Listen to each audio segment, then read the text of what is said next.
Welcome back to The Toast. Happy Thursday. Today's episode, we have crossed state lines. We are not in our usual setup. We are at the famous New Jersey landmark, the Snooki shop, because my guest today is my childhood icon, cultural icon. It is Snooki. Hello, Snooki. Welcome to The Toast. Wait, how old are you? Childhood icon. 31. Oh, how old are you? I just turned 38.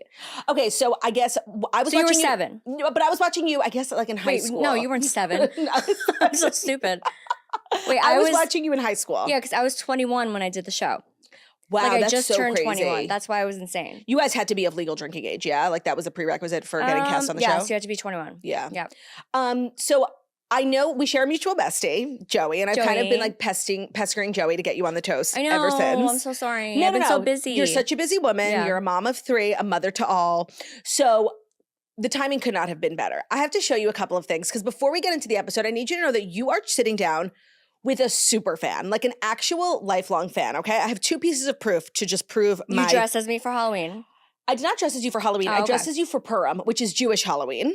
Oh. I have a photo. Hot. Yes. How old are you there? I was probably in like the 10th grade, so 2010. You killed it. Thank you. Then I also ran for student government on a campaign that was very Snooki themed. I did not win, which was disgraceful. Nobody in my school could appreciate it. Stop. It says CO, Claudia Oshry, for GO, which was like the government organization. I'm dead. GTL for senior vice president for SVP. Do you want tanning booths in the locker rooms? Do you want pickles in the salad bar? Want next Shabbaton to be at the Jersey Shore? I went to a Jewish school. Vote Oshry. I have been obsessed with you. And you didn't win? Can you believe? That's insane. Uncultured swine. They didn't appreciate it. Rude. Do you feel like you weren't appreciated in your own time? No, I feel like I was. I mean, I definitely feel like I was judged a lot for who I was, but like I feel like I got more love than I did hate. Yeah. You know what I mean? I want to walk through like literally since birth, your whole journey, because to me you are so interesting. First of all, you were adopted. Adopted. Yes. And you grew up in Poughkeepsie?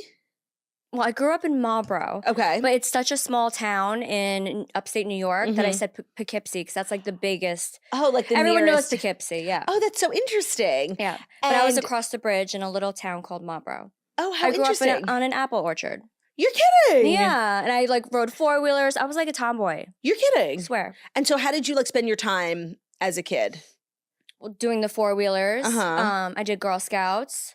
I did competitive gymnastics for 13 years. Well, you're now also like a big cheer mom, so. Well, yeah. So, no, yeah, I was busy with like gymnastics and 4-wheeling and all the things.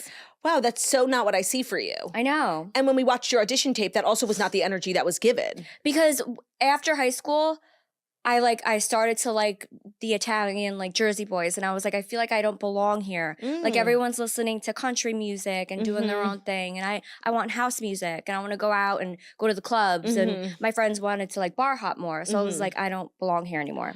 Wow. So I always knew that I was gonna move to Jersey. And what part of Jersey did you move to first? Well, no, when me and Gianni started dating, I basically just moved into his house. Wow. Like right away. So East Hanover. Okay. So what were you like as a kid? Because when you bust onto the scene when you were 21 on Jersey Shore, you had a personality like I've never seen. Like you were just oozing with personality. What were you like as a kid? And like, do you feel like you were understood as a kid? Well, as a kid, I was definitely crazy and outgoing, but I was super shy at first. Like if I didn't know you, if I was like around people I didn't know or an uncomfortable situation, I was shy. And everyone thought I was like a bitch. But I was like, no, I'm just shy. Like, I don't know how to start a conversation. Oh, wow. But then once I get cozy, then the Snooki comes out. Do you feel like you still had that shyness when you got cast on the show, or by then you had totally shed it? No, I feel like I shed it. Yeah. I feel like I grew into my own. And I feel like if I did have any of the shyness, it definitely went away because I was like thrown into a crazy situation. Right. And everyone was in the same sort of situation as you. Did anybody know each other? Prior? Yeah. Wait, so I was so annoyed because I had like a lot of friends that tried out. Oh. For MySpace. How did you even hear about it? MySpace? No. So I saw an ad on Facebook, and it was like calling all Guidos, Guidettes, and I was like, that was the time where I was like, I need to move to Jersey. This is not me anymore. So then I tried out for that, but a lot of my friends at Poughkeepsie were trying out, and I was like, oh my God, you're definitely gonna make it. I knew Dina from MySpace. Oh, you're so kidding. me and her were like besties on MySpace. Had you ever met in real life? No. But like we talked so much online that we were like bestie pen pals that I knew once I met her it was going to be awkward. So I was really looking forward to seeing her in the house when I walked in. So when I walked in, I didn't see any of them. And I'm like, where the fuck is everyone? Oh my, and I was so annoyed. Did any of the other people know each other from home or internet or anything? Yeah, so Mike knew of Sam. He used to date Angelina. And then Ange and Vinny knew each other because they both grew up on Staten Island. So a lot of what I know, so I watched the show as it was live. I was obsessed with it along with everybody else. I've also recently rewatched it many, many times. And it is the type of show that gets better over time. And it really holds up really well. And I became really obsessed with like what was going on behind the scenes because I read Mike's book, which was an amazing memoir. Obviously his story is so different with his addiction and everything. Totally. Would you ever write a book? I know you've written a fictional book. Yeah, so I wrote a Sure Thing, and then I did Confessions of a Guidette, so that was like a guide on how to be a Guidette. No, but then I did Baby Bumps, so that was kind of like party girl turning into motherhood and like that transition. That was like hard, but not really hard. You know what I mean? I have a lot of questions for you about that too. Yeah, so I did a couple of books about like parenting and stuff, but I never did like a full memoir. Yeah, no, I never did that. I feel like people would love it. I thought Mike's book was amazing, especially because it was such an interesting time. You guys were very much like on the cusp of reality TV now is very cool. Everybody does it. Kardashians have a show. But for a while it was considered like kind of taboo and you guys got so famous. And I'm sure you were like on red carpets at events. And I'm really curious like how did people receive you in the industry, like other celebrities? Oh, they thought we were insane. They were like, they don't belong here. I remember I went to the Grammys and I still wore my fur coat and I had a BB dress on. Like I thought it was cool, but I didn't know like how to act or like how to dress. So no, we didn't fit in. And everyone thought we were idiots. But you guys— Which I love. I don't care. Yeah, of course. And the cool thing about you guys is like you got so famous so quickly, so wealthy so quickly. And I think a lot of people would change who they are, how they dress, how they talk, everything about them. And you guys all look the same. You act the same, you dress the same. Yeah. It's really, it's very cool to see. You're not like, changing so drastically from the gal that got famous. I think it's from our parents and how we were raised, like the Italian culture and just, working for what you have and appreciating what you have. My parents definitely taught me that. And my dad helped me with all the money because I definitely would have spent it all. Like I was getting like Gucci bags. Like I could never afford that. I always had $20 to my name every single week. I would lose gas in my car. My dad would have to come pick me up. Like I literally had no money. So my dad definitely helped me with putting it where it needs to be and saving. Yeah. So thank God for my dad. No, of course, because you go from being someone who, like you said, $20 in your account at all times, to enormous wealth. Can you walk me through at what point in the show you guys started? Because at first it was like a sort of experimental show. You all got cast. You were excited to be there. I'm sure you were happy getting whatever. How much you get paid the first season? We didn't get paid anything. Oh. So I literally just went for the experience because I always said I wanted to be on a reality show. But I was thinking more of like real world, like 15 minutes of fame and then go back to my life and just say that I did it, So I wasn't expecting it to like be a career and life changing. Right. Which, I'm so grateful for. Of course. Thank you. I love it. But no, I just went for the first season just to stay at the Shore House for free because I knew I wasn't paying for the Shore House. I'm cracking up. And you just wanted to because I was going anyway. Spend your summer there, right? Right. And I just had broken up with my boyfriend. So I was like miserable. I just wanted to go and have a good time, meet new people and do reality like I always wanted to. So yeah, we didn't get paid from MTV or anything, but the Shore Store, Danny would give us $200 every single Friday to go out and like party. And I'm like, I've never had $200. And that's why when I was watching the show, I'm like, I wonder why they're going to this job. Like, you don't really have to, especially I think later on in the seasons when you guys were making a lot of money. You're like, why the hell am I going to make t-shirts at the Shore Store? But in the beginning, like you really needed to show up just to like make money. No, that was literally our job. That's so crazy. Yeah.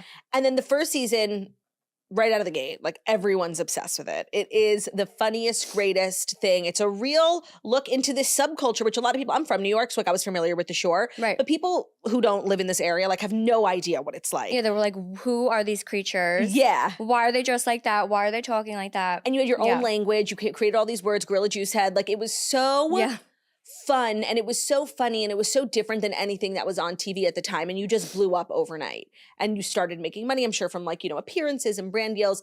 What was the first big thing you bought? I want to say cars. So I think I got, because my car was breaking down. Remember first season? Right. Yeah. Yeah. I had a 94 Accord and I loved it. It was like my best thing, but it wasn't working and I needed a new car. So what did I get? Oh, I got a stick BMW because I always want to drive stick. Well, that's what's but so I bought funny. it not knowing how to drive stick. When you see season 2, everybody's driving up. They're driving up in like insanely nicer cars than they were the season before. Yeah. So I bought me a car and then I bought my parents a car. Mm-hmm. And then I paid off my grandmother's mortgage. Shut up. Yeah. Was that the best feeling ever? Yes. Oh she my was God. my everything. So I was like, I need to do everything for you because you're too old and yeah. Before the show, you're very much a hustler. We're in your store right now, and I asked you, I thought you had 2 locations. You have 4. Yes. You have not stopped working since you became a mom. Since you're such a hustler. Like, where do you get that from? Because I think a lot of people in your situation wouldn't. You probably make like mailbox money from various shows and things, and but you really don't stop. Yeah. That's why I'm so grateful that you came to my store today. And let me tell you guys, the store is insanely cute. Thank you. I've never been here before. I've seen it on Instagram. This is my first location in Madison, New Jersey. I had like a smaller location, but we moved here.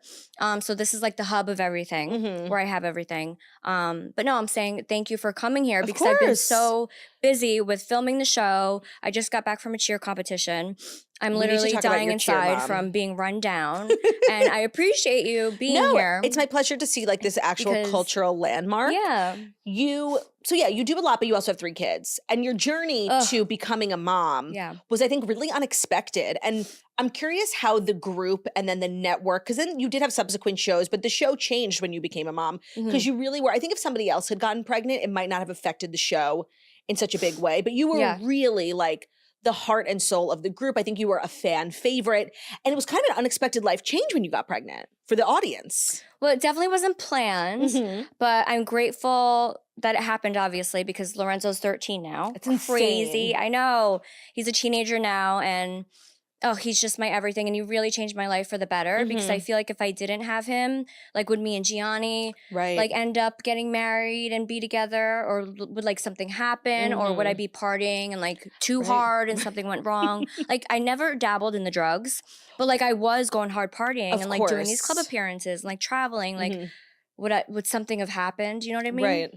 So I think it happened at the best time. Yeah, of course. And that's the crazy thing about the show. I don't remember thinking it when I was watching it, but now when I rewatch it as a grown person, I'm like, that's insane hours you guys were doing. You were really partying till 4, 5, 6 in the morning and then literally sleeping for 2 hours and going to work. That's how I met Joey. Oh, you're kidding. Yes. Where? So I think I was flying back from Vegas and I literally got 0 sleep and I walked in still drunk at 7 a.m. And he said I like ran in and I smelled like alcohol and cigarettes and I just sat in the chair and I'm like, just make me pretty. Yep. And then I brought vodka and I was like, can we just do a shot because I'm gonna end up getting sick. And he was like, yeah, let's do it. What appearance were you doing? What were you getting ready for? It was like a MAC makeup competition. Oh, right, because Joey was a MAC makeup artist. Exactly. That's so funny. So that's how I met Joey, and that's when I was like, when the hours were crazy and I was going nuts. Yeah. Yeah. And so I know because of Mike's book that he was like on his own journey in terms of drugs, but it's hard to watch that show and imagine, was nobody doing drugs? Like how really were you guys staying up so late and filming a full TV show and then working at the shore store and then partying the next night, doing it all over again? Very rarely did one of you stay back and do nothing. I think it's because we were young and we could just bounce back. I know I can't do that anymore. Right, of course. But like if me and Dina went hard for a couple days, they would let us sleep till like 5 p.m. Okay. So like you see everyone doing GTL. Like Paulie didn't really drink. Vinny didn't really drink. Obviously Mike like did his thing. Right. But Mike wasn't really a drinker. Right. He was on other things. Right, pills. And then Jenny would drink sometimes here and there, and Sam. So I think it was really me and Dina that was like going really crazy. You also really carried the show. Like the meatballs were nuts. Yeah, the meatballs were everything. So they would let us sleep till like 5 p.m. But we just didn't see that. You didn't see it. So you saw everybody else go to work, do their thing, GTL, and then you would just see us wake up and start over again. When you would finish wrapping a season, how do you recover from that physically? Like, what do you do? Back in the day? Yeah.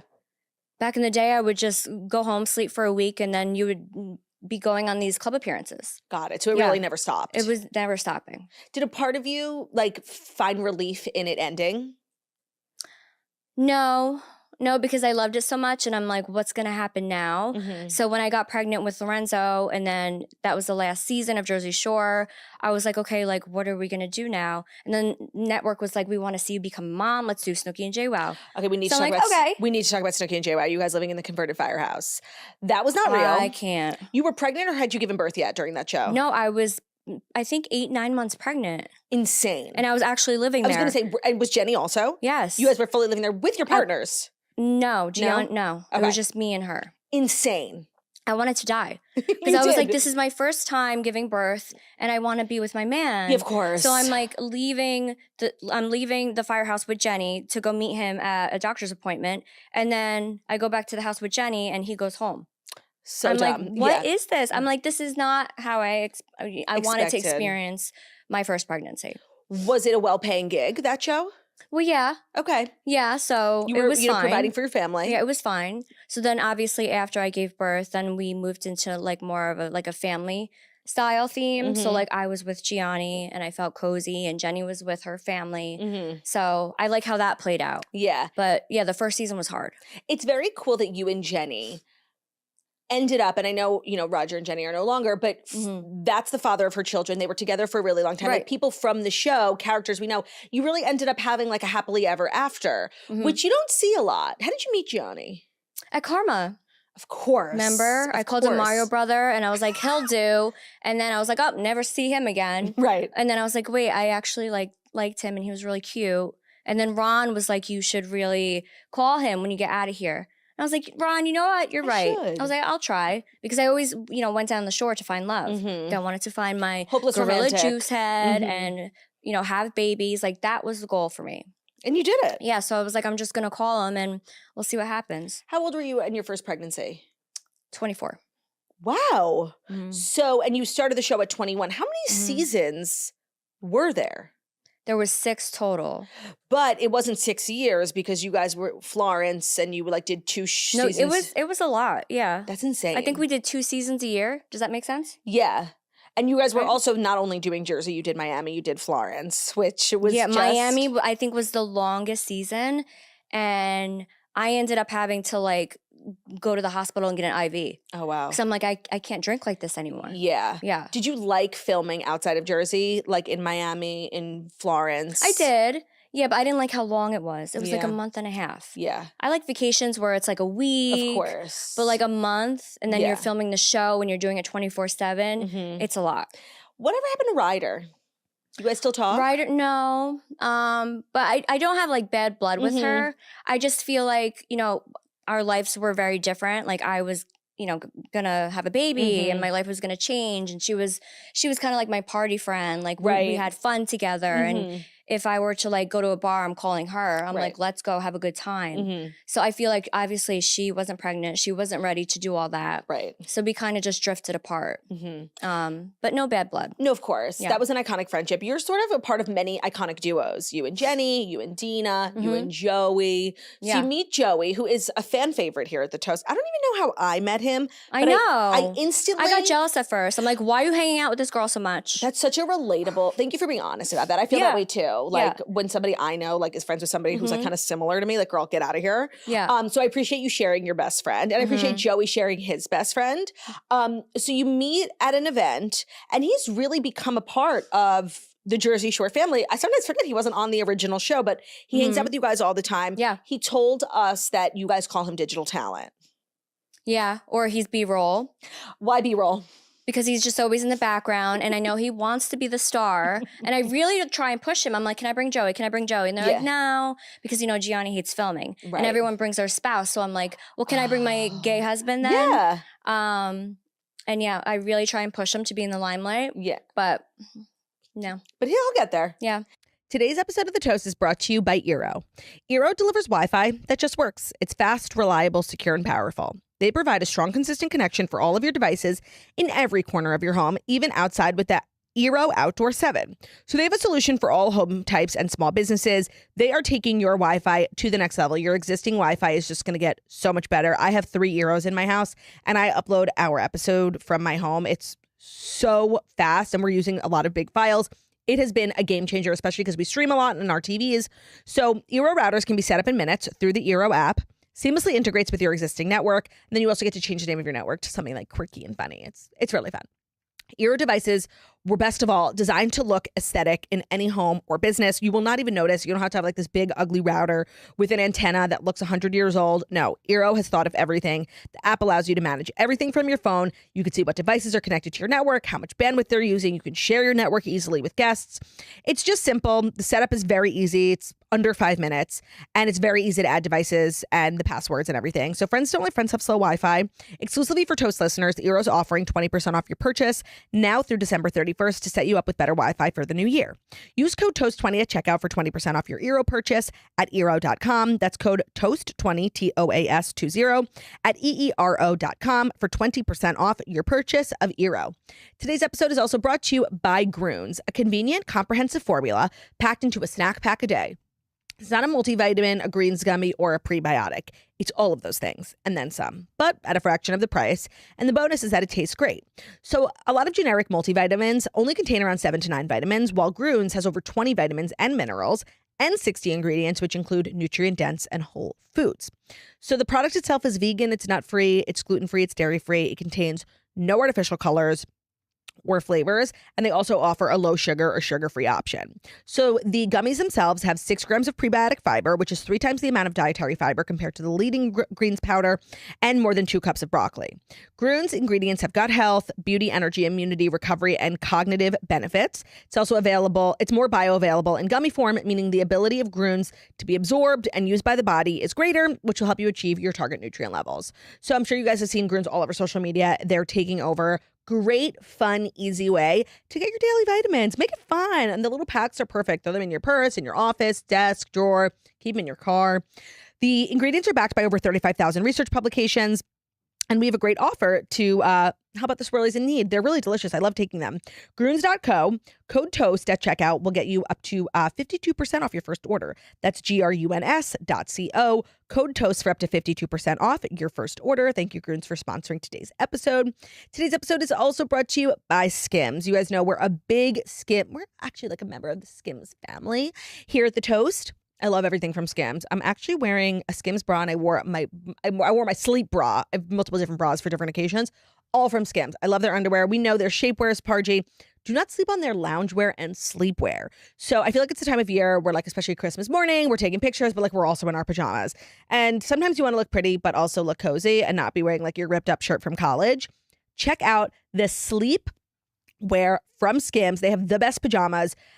You're going to sleep better when you look better. I know that sounds crazy, but you really will.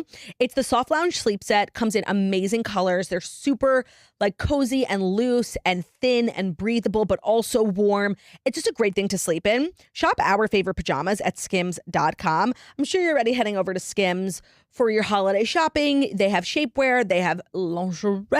They have really cute clothes. They have great maternity. I wore the maternity shirt and pants like pretty much through my entire pregnancy. Literally everything. They also have their holiday shop where you can get really cute gift sets, and so cute to get you and your family matching jamas for Christmas morning. After you place your order, be sure to let them know that The Toast sent you. Select podcast in the survey and be sure to select our show in the drop-down menu that follows. And if you're looking for the perfect gift for everyone on your list, the Skims holiday shop is now open at skims.com. That's SKIMS.com. Today's episode is also brought to you by Built Rewards. It's almost 2026 and you're still paying rent without Built? Yikes. Big yikes. Could never be me. I've been using Built for years. We really just can't have you doing that, you guys. So Built is a loyalty program for renters. It rewards you for your biggest monthly expense, which for most of us is rent. I love renting. There's nothing I don't love about renting, except for the part where every month it feels like you're lighting money on fire. It hasn't felt that way for me for many years because I've been a Built Rewards member, like almost since their inception. They're giving you points for paying rent. That's all we've been asking for years. Here's how it works. With Built, every rent payment earns you points that can be used like any other points towards flights, hotels, Lyft rides, Amazon.com purchases, and so much more. And when you pay rent through Built, you unlock access to exclusive benefits from a network of more than 45,000 merchants. So just link your credit cards, spend at your favorite local spots, and earn Built points on top of your regular card rewards, and get one step closer to the trip you wanted to take. Personally, I like to redeem my points on travel. I am friends with Brian Kelly, the points guy. I feel like I'm really kind of better than everybody else at points. I love to get like a nice free night. I love to get a free first class upgrade. Travel is, but you know, everybody likes to redeem points in their own way. It's quite personal. Paying rent is just better with Built. You can earn rewards and finally get something back for being a renter. And the points from Built have been ranked the most valuable point currency by the Points Guy. And they just announced Built Cash, which is a way to unlock even more value from their partners. So join the loyalty program for renters at joinbuilt.com/toast. That's JOINBILT.com/toast. Make sure to use that link so they know that we sent you. That's joinbuilt.com/toast. And your kids, how do you feel now being a mom? Do you feel differently? Like, is your approach to reality TV different? Because you're still on reality TV. Mm-hmm. You're obviously not doing the same thing you were doing when you were 21. Do you take a different approach to it now? Do you think a little bit more about it? You think less about it? Do you care? Do you want like having them on TV, you mean? Yeah. And then also what you do and say on TV. I mean, as a mom, I try and be better on TV, but sometimes the wine's flowing. Of course. And me and Dina will be meatballs still sometimes. But when it comes to the kids on TV, like I'll ask them. I'll be like, do you guys want to do this scene? Do you want to be, on this with me? Lorenzo's like, no, I hate it. So I'm like, fine, I'm not going to push you. Giovanna, she's iffy. Sometimes she's like, yes and no. And then Angelo, he's 6. So I'm like, do you want to do this, honey? And he's like, yeah. And then he's grabbing the camera and being fun. So I'm asking for consent now. Yep. And I'm not going to push them to do something they don't want to do. But I mean, obviously, I would love for my entire family to be a part of it. It's fun to watch. And it's also fun to watch you on social media, like be so normal in so many ways. I think a lot of people relate to like, you're kind of like this zealous cheer mom. You travel all over with your daughter. Yeah, nonstop. Nonstop. You're, peeing your pants. You're at cheer competition, screaming your head off. Yeah, I peed my pants. I was like, I need to go to the hotel and change my underwear because I'm going to get an infection. So you actually peed. I literally left and changed. Yes. What do the other moms make of you? The moms at school? Like, I feel like it would be so fun if like Snooki was a mom in my class. Well, I feel like because everybody knows Gianni in the town, that it's just like, oh, this is Gianni's wife because he grew up there. So like Gianni's more of like the famous one because, his family does wressling and all of that. I'm cracking up. Yeah. So it's kind of like Gianni first, then me. Like, oh, cool, he would marry, someone famous like that. So it's not that crazy. And he grew up with all the parents. So it's like all of his friends. Oh, the that's cheer nice. moms are a different story, but they treat me normal, which is nice. Like I want to be treated normal. I don't want like any special treatment. Like I'm just a mom like you. Like let's just be normal. And so you did gymnastics or cheer growing up? I did competitive gymnastics for 13 years. Wow. And then it's a lot. It's a lot. It takes up a lot of your time. And I wasn't in love with it anymore. So I was like, I want to do something similar. And then I started cheer. And cheer was fun. I feel like you could have ended up being like an Olympic gymnast. You are, and it's very rare for me to like notice someone's height because nobody is shorter than me. When I gave you a hug, I was shook. You are really a meatball. A meatball. You're 4'8". 4'8". That's insane. 4'8". Wow. And I feel like I'm shrinking every single year. I'm going to be like Strega Nona when I'm a grandma. I'm going to be like so small. I feel like so are you. I know. We're going to be shorties. I love being short. Do you love being short? Or do you feel like, did you get bullied or anything? No. I love being short, like cheer-wise and like gymnastics. Yeah, like being small. But like if I was 3 inches taller, I would be stretched out. So like, because if we gain 10 pounds, it looks like we gained 50. I always think about how like I would be the perfect weight if I was 6 feet tall. Exactly. Yeah. Yeah. So it's annoying in that aspect, but no, I do like being short. You also experienced like a major weight loss in the public eye.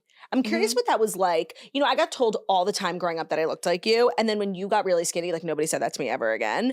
And your weight was also, there was a famous fight. Were you guys in Atlantic City when you said pass the rolls and Situation said you have enough already? Yeah. Something like that? Yeah. What was that like? That must have been traumatizing. I probably would never forgive Mike the Situation. Well, it took me a while to forgive him, but growing up, I definitely had an eating disorder. I feel like all of us have experienced that in some time. And even now, it's just like, oh, I want to eat that, but like I don't want to gain weight. It's just an ongoing cycle for us women. And it never even ends. men too. Yeah. So yeah, it started really bad in high school. With cheerleading, I think. Yeah, with cheerleading because I was a senior and these small freshman girls were coming up. I didn't want to lose my flyer spot. So I literally got down to like 87 pounds a senior year. And my coach was like, this is not okay. And I was like fainting at practice. Oh my it God. was bad. Yeah. And I was just eating like 2 cucumbers a day. Jesus. It got so bad. And then I was like, you need to like live your life and stop freaking out. So after high school, that's when I like started going out and like partying. And I was like, you know what? I'm just going to enjoy myself. So when I started Jersey Shore, I was kind of, that was like my heaviest. Was it? Yeah. And season 1. do you feel like being on TV and being in the public eye made your eating disorder worse? No, I just got fatter. Wow. If you see the seasons going, I just keep gaining weight. And I think it's just because I just felt okay with myself. I'm like, Right. I was always confident in how I looked. But yeah, the cheerleading didn't help. So Wow. my weight has been fluctuating for years. Your whole life, up and down, up and down. Yeah, I think a lot of people can relate to that. Yeah. When I just look back at your entire career, and it's actually very cool that you guys are still doing the show. You're still so close. I can't think of a comparison to like another cast that still really loves one another. There's not somebody who's on the outs. There's not somebody we don't talk to. Like you're all pretty much like really family. And I think that reads. And when you guys got back together for the first reunion show, it was a cultural reset. Like it was so. Yeah, what was that, 2019? I guess. I think. It was something I don't think people thought about. And then when we did it, we were like, oh my God, I can't believe we've not had these people on our TV for so many years. You guys were really made for it. And now the show is very different. And you do a lot of like more personal home stuff. And you guys go to each other's weddings and you're all having babies. And it's really fun to see. Do you think it will you get to a point where you don't want to do it anymore, you think? No. We keep saying we're going to do it until like we're in diapers at a nursing home. Like we want to keep doing this forever.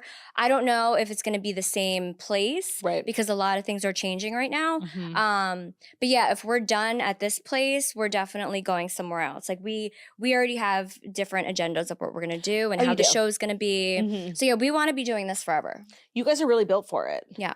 So Mike wrote the book. And a lot of the book, he talks about how the money was like gone because he spent it all on drugs. And at first he was spending it all on cars. Then he had to sell the cars for drugs. Crazy. Like I could not believe, I'm always recommending his book because I think a lot of people have preconceived notions about it. And it's so like deep and it's really interesting how candid he is about the money. And there was a time when you guys renegotiated your contracts as a group. Is that right? Like yeah, every single season. And you decided like no one was going to get more, no one was going to get less. We were all going to be getting the same. Right. If you're comfortable, what was the most you ever made per episode on the original show? Well, 6 figures. Wow. Wow. Yeah. And your dad was like instrumental in. Yes, thank God. Yeah. Because I wanted to buy all these things. Right. I bought everything. Does he still have like any involvement in your business? No, so he used to run my business, and then I was like, you know what? Like, I have 2 kids now. Like, I need to be able to do this myself. So I ended up taking over, and he felt a type of way about it. But I was like, Dad, I need to be an adult, and I need to do this on my own. Like, I know I'm your baby always, but like, I need to do this on my own. So I still have them on payroll, just being my parents and helping me out, of course. But yeah, I ended up taking everything on my own. Do you think that when your parents adopted you, they had any idea like the fireball that you were? And you also recently shared on the show that you FaceTimed with your birth parents. Yeah. Can you talk about that a little bit? Yeah. So I never thought I would like reach out because I never cared. Like I always knew I was adopted. They never had to have a conversation with me. Because I was like, I'm brown, you guys are white. Like we don't look alike, but I know. I always said, you bought me at a store. Like, can you buy another one? Because I always wanted a brother or sister. Did you have no siblings growing up? No, I was so annoyed. Oh, that's so interesting. Only child. I know. You don't give only child. Really? Yeah. No, everything should be about me, and I'm spoiled. You had a brother. I don't know why I just like made that up. Well, now I do. Well, of that course. I haven't met. So yeah, I never thought that I would like want to reach out or like see. But then Angelina did it on the show because she found out her dad wasn't her dad. Wow. Yeah, and she ended up using this genealogist who like finds people. So I was like, you know what? Let me just reach out to her. And all I wanted in the beginning was to get like a binder because I wanted to see what they look like. Because I always hated the fact that my parents didn't look like me and nobody looked like me. But then when I had my kids, that kind of like filled the void. Totally. Yeah, I was like, Lorenzo looks just like me. Giovanna's my twin. Your kids look just like you. I don't see your husband. Like I literally see you. I know. He's like, are these my kids? It's God's way of paying you back, like for not having siblings or seeing yourself growing up. Yeah, so that kind of filled the void. But then I was like, you know what? I really want to see like what my birth mom looks like if I have any siblings. So then that happened, and I was like, oh my God, this is so cool. Like I kind of want to text them. So it started out with a text, and then they were open to hearing from you, but they have no idea who I am still. Like in terms of like you being famous. Yeah, they don't know my name. They don't know who I am. They just know that I have a good life and thank you for giving birth to me and giving me a better life and, all the things. Yeah, of course. So I think my birth mom's grateful that she knows that I'm good because she had no idea where I went. Right. It was a closed adoption. Where were you born? Santiago, Chile. Wow. And then your parents came to Santiago to adopt you? Yeah. They came to pick me up. That's amazing. So cute, I know. Stop, that's so cute. Your parents were such a great addition to the show, and your dad sort of being this like moral compass. Every time you were in trouble, you called him famously. When you got arrested, they had to call your dad. I know. Walk me through that phone call. Like, what kind of parent was he? Was he strict? Did you know he was going to be mad, but he was going to come anyway? Like, and what was the overall, like, was he mad or was he more so just like, let me help? I knew he was going to be mad, but he wasn't going to be like, pack your bags, you have to leave, because he loved the experience for me. My mom was more like, just leave. This isn't good for you. Oh, so my mom was more of like, you know, the loving, like, this isn't good for you or your health. Like, you got to get out of there. My dad was like, what the fuck? But, you know, stay. Yeah. This is fun. So it was like two different things. And I'm like, I think I'm going to listen to my dad. Yeah. So I knew he was going to be mad and hate me, but I knew he was going to be there and help me. Yeah. And also when I called him, I was still drunk. Wait, okay. So can you walk me through, because my worst nightmare is going to prison. You got like thrown in the drunk tank? Yes. For how long? So I remember getting arrested. Well, it's all a blur, to be honest, because I was so drunk. But I remember going into the station and they were taking my picture. And I'm like, can you do that again? Because I hated my pose. So that's why I have two. Iconic. And I see you're selling some merch with your... Yes. This store is, by the way, for a Jersey Shore fan, a dream. Uh-huh. Yeah, so I have two mugshots, and I hated both of them, so I got annoyed. They wouldn't take another one. I'm like, come on. And they wouldn't delete like the other I was like, one. I know this is going to be on TMZ. Can it be cute? Right. But they didn't care. You knew at the time, like you understood what was happening. Yeah. Like, that you were this famous person. I'm like, this is not going to be great. I'm going to be like Lindsay Lohan on freaking the cover of everything. But they were very nice to me. Yeah. Before they threw me in the drunk tank, they let me sit down on a spinny chair, and I was spinning, eating donuts. And then they threw me in, and I passed out for a little bit. And then the roommates came to pick me up, and I thought it was the next day. I thought I was in there for 24 hours. So when I get into the car, I'm like, can we go to Denny's? I was like, I need breakfast. I'm cracking They were like, up. Nicole, you've been in there for only like an hour and a half. Oh my God. I was like, oh. So net, it wasn't that long. No, it was so quick. And did the cops, obviously, like everyone in town knew you, yeah? Yeah. So like they knew you were famous, and you feel like they were a little bit nicer to you because of that? I think so. Such an But also, like, iconic I wasn't day. being aggressive to them. I was like being funny in there. Right. And I was like, oh my God, what's gonna happen? Am I gonna die? Yeah. I was like, is someone gonna touch me? Like, if I was a cop, I would have like loved my day at work that day, just picking you up. I'm sure it was the best day of their lives. You gave it all. Like you really did. Am I right in remembering that you have some sort of beef with Andy Cohen? Did he say something like not nice once or twice about you? Yeah, but it was more of just like, you know, is she ever going to be a housewife? Right. And he was like, no, we don't want her, like something like that. Hey. And I'm like, it's fine, Andy. I don't want to come over there. Yeah, right. But we're fine now. Okay. Yeah, we're fine. Do you find yourself holding grudges? Are you like a grudgy person? Not really. But if you really do me dirty, like I'll just dead you. Yeah. Like I want nothing to do with you ever again. You'll never see me again. Right. I love that. Yeah. I'm a Sagittarius. When's your birthday? No, November 23rd. I was going to say September. Oh, it's just your birthday. Happy birthday. Yeah. How did you celebrate? I really did nothing. I just went out to eat with That's so mom of three. Yeah. Well, we went out to eat, and then my mother-in-law took the kids, so we went to my shore house and just stayed there for the night. So fun. Kid-free. Of course. So it was nice. You know, I'm very much in my mom era, and it's really like quite admirable that you have this very successful business. How many months out of the year do you film? Like 5 months. And Depends. you also are a full-time mom. You have 3 kids. I watch you on Instagram. You do the cheer. You do school drop-off. Like you... The stores. What would you say is the key? Now, not everyone can do it all, but you seem to be balancing it well. What do you attribute that to? I don't know. Okay. I don't know. I appreciate Everyone the honesty. always asks me, and I'm like, I don't know how I do it. They're like, you're so busy, and I think I'm great at multitasking, and I like being busy because I feel like if I'm just sitting, I feel useless, and I feel like I'm not doing anything work-wise or like helping my kids' future or making money for them. You know what I mean? Of course. So I like being busy, but I'm a good sleeper, so I think sleep really helps me. Like I can be in bed by 7 and sleep all night.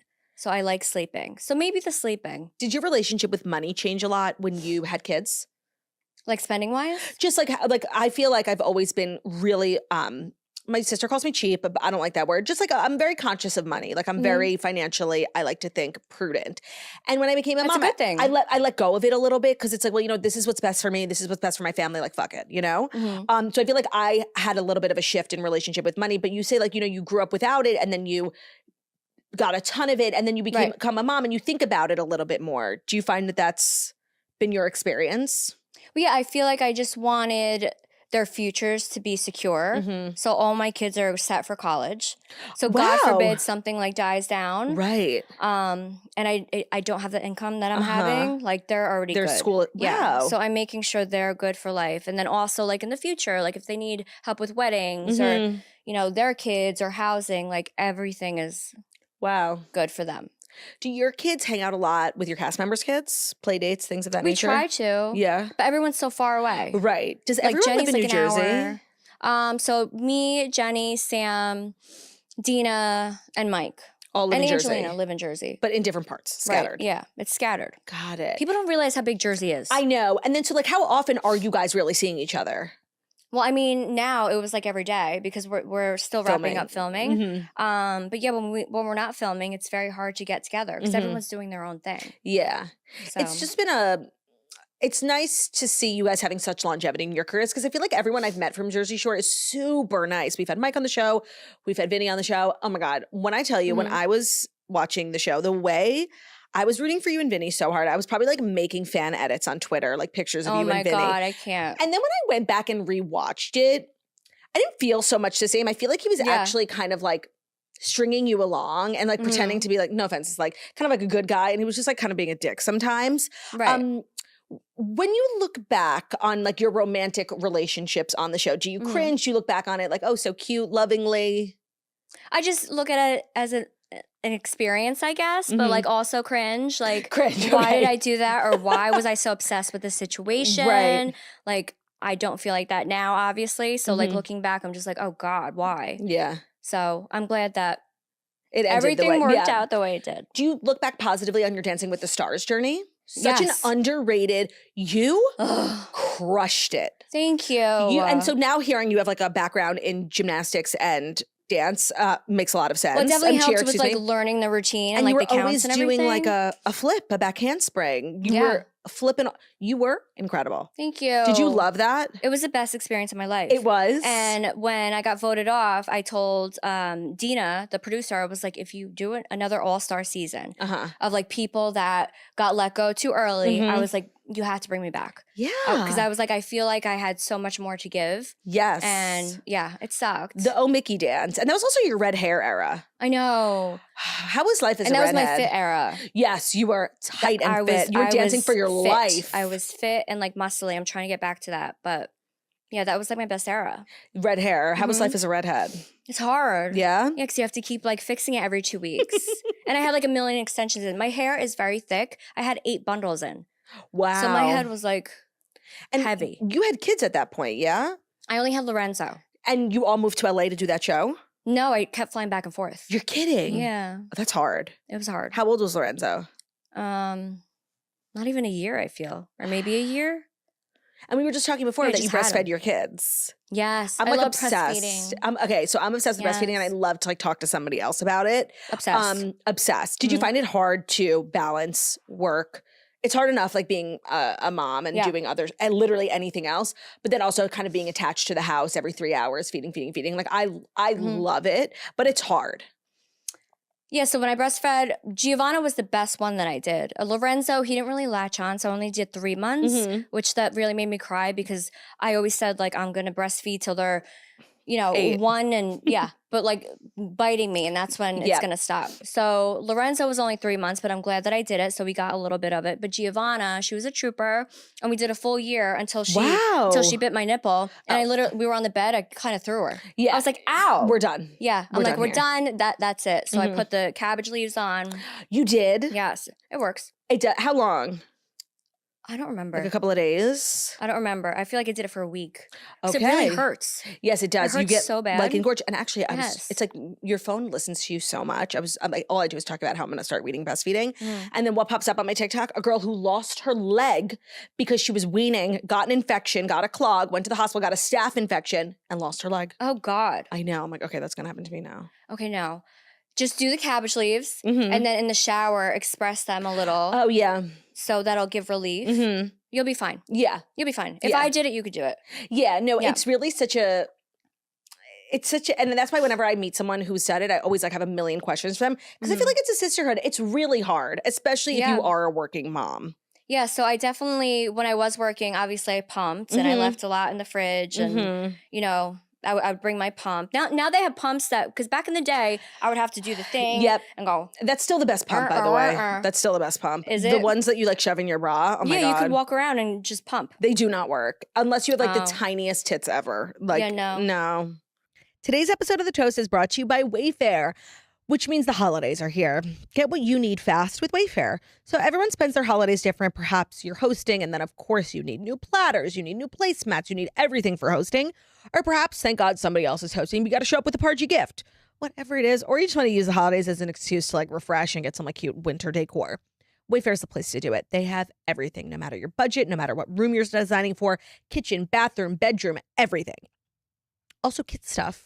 Designing kids' rooms is so much more fun, I just want to say. So if you want to refresh, get your kids excited about the holidays, head to wayfair.com. If you're looking for seasonal favorites that are going to get you in the holiday spirit, maybe some cute things for your mantle, new glassware. Actually, just got a couple new cups from Wayfair. We got these like little individual ramekins because Ben was making French onion soup. And then we also got like little multicolored, is it called a coupe? Like where you put like a little martini type of thing. So much fun. If you're embracing your inner Ina, do it at Wayfair. There's something for every style and every home, and they make it really easy to tackle your home goals and your gift list. So their delivery is fast and easy. I feel like that's what everybody says when they order from Wayfair furniture, like taking 12 weeks to deliver a couch. No, I don't think so. Could never be Wayfair. So fast. You can find all your must-haves this holiday season. So get last-minute hosting gifts, essentials for your loved ones, decor to celebrate the holidays, all for way less when you head to wayfair.com right now to shop all things home. That's WAYFAIR.com. Wayfair. Every style, every home. Today's episode is also brought to you by Neiman Marcus. Neiman Marcus is chic year-round, but let me tell you, they do something different. Neiman Marcus hits different during the holiday season. Now, I feel like every time we talk about holiday shopping, we're talking about people on your list. I don't know. I feel like when you're shopping at Neiman Marcus, like that stuff should be for you. I'm just saying, maybe you're going to the office holiday party and you have an office crush and you want to look cute. Well, get something cute at Neiman Marcus. And also don't drink too much at your holiday party. Just like a little tip from Turday. Maybe you are taking a vacation. Oh, that'd be so fun. Heading south of the border. You need like a cute little dress. Whatever you're doing this holiday, I just guarantee you need something from Neiman Marcus. They also make it really easy and fun. Sometimes it can be hard to shop for yourself or for others this holiday season and very overwhelming. Well, Neiman Marcus has everything. They have gourmet goodies, covetable it bags, elegant timepieces, stunning jewelry, the ultimate stocking stuffers, beauty must-haves, chic kids' clothes. Life hack is when you buy someone a baby gift, send it from Neiman Marcus because they have the best. Whoever's curating the kids' baby newborn section, slay. But also it arrives really elegant. Like it looks like a way nicer gift. Like it's no matter how much you spend, it shows up looking like really expensive. So head to NeimanMarcus.com or shop in store, both Pargy. And if you need a little help, Neiman Marcus style advisors make finding the perfect gift at every price point completely effortless. So again, if you're shopping for mom, dad, man, woman, child, a beauty lover, a food lover, like literally anything, head to Neiman Marcus in store or online for a Pargy shopping experience this holiday season. That's NeimanMarcus.com, shop online or in store. Today's episode is also brought to you by Armra Colostrum. So if you're looking to strengthen any of these things sound exciting to you guys? Strengthen your immune health, fortify your gut health, I don't know, have a healthy metabolism, hair health, skin health, fuel your performance or recovery. If any of that sounds interesting to you, you really might want to consider incorporating Armra into your daily routine. So Armra Colostrum is colostrum. So I'm a breastfeeding mama. I know what that is. It's, the first thing you create after you give birth. It's this really nutrient dense sort of like paste. Well, Armra Colostrum has harnessed the power of bovine colostrum. It comes in a powder. It comes in these little individual packs. You mix it into your water, you drink it, and there is so many benefits like the ones I listed. If you're looking for a hair and skin radiance, Armra Colostrum is great with that. If you're looking to ignite your metabolism, strengthen your gut integrity, also a great benefit from Armra Colostrum. Or if you're in your like fitness era and you don't want to wake up feeling like crap and you want to fuel your performance, recover quickly, you can harness the closely guarded secret of elite athletes, long prized for its unrivaled ability to take performance to its apex. We've worked out a special offer, not to brag, for our listeners to receive 30% off your first subscription order when you go to armora.com/toast or enter code TOAST. That will get you 30% off your first subscription order. And being on the subscription is part of you because once you get hooked on Armor, you're not going to want to like be off of it or miss a day. So the subscription is so easy. That's armra.com/toast for 30% off your first subscription order. Today's episode is also brought to you by Roback, a longtime sponsor. We always have great offers from Roback. But I did want to let you know that due to the holiday season, no code required, the whole website 20% off right now.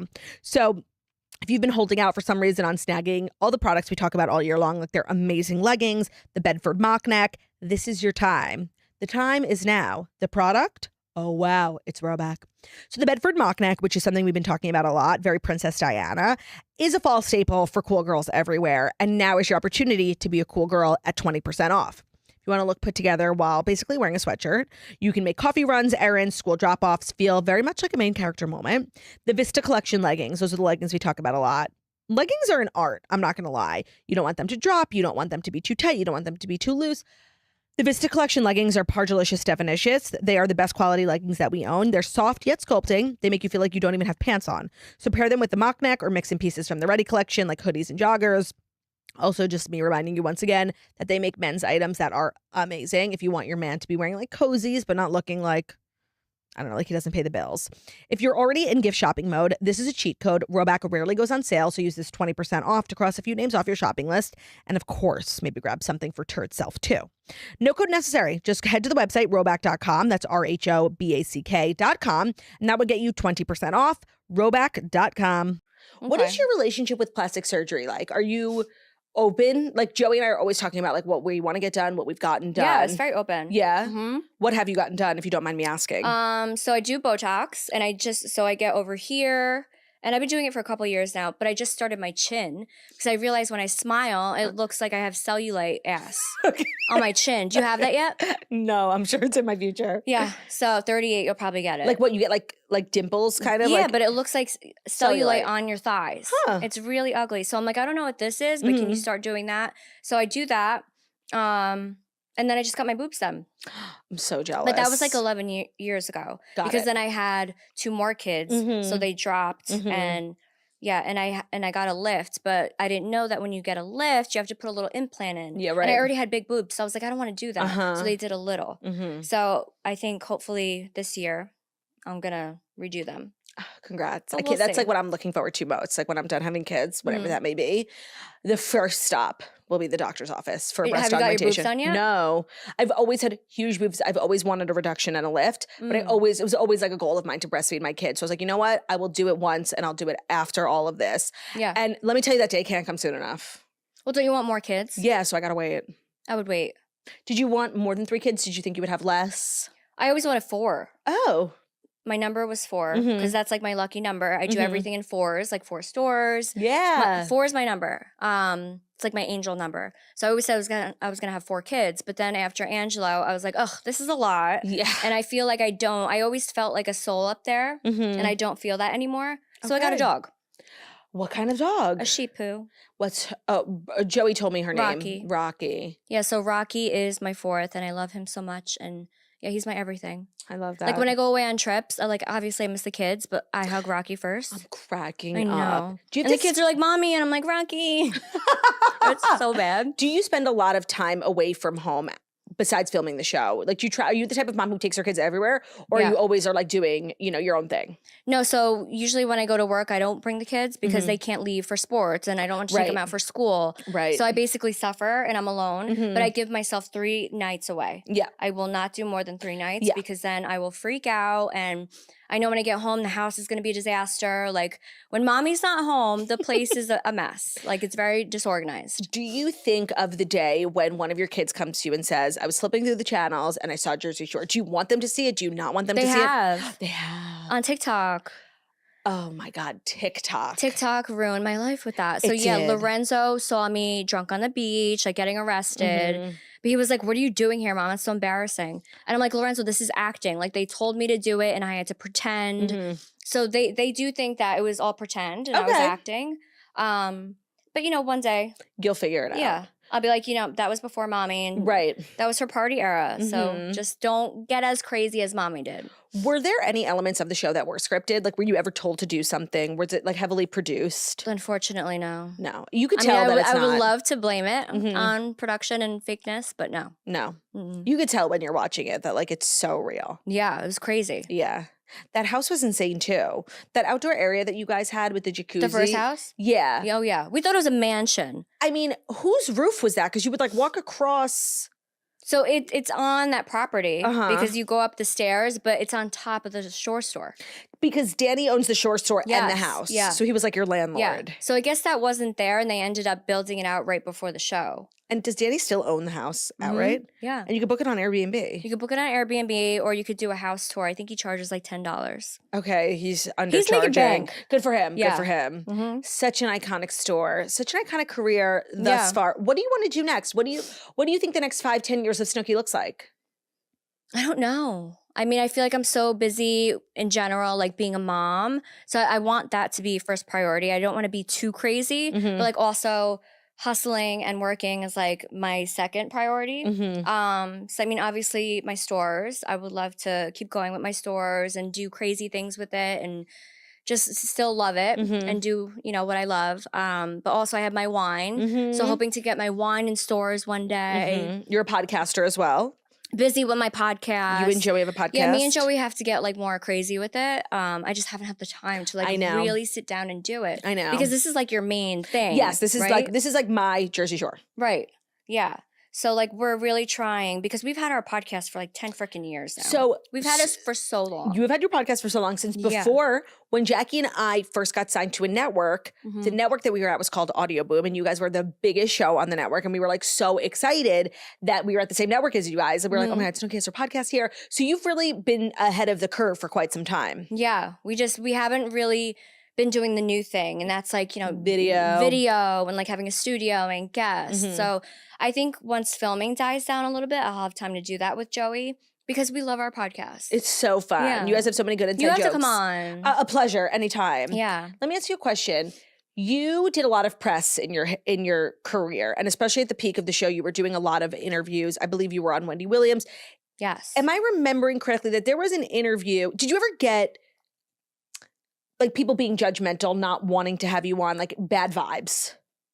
Well, The View every single time. The View. But I mean, are we surprised with them? Did you do The View by yourself?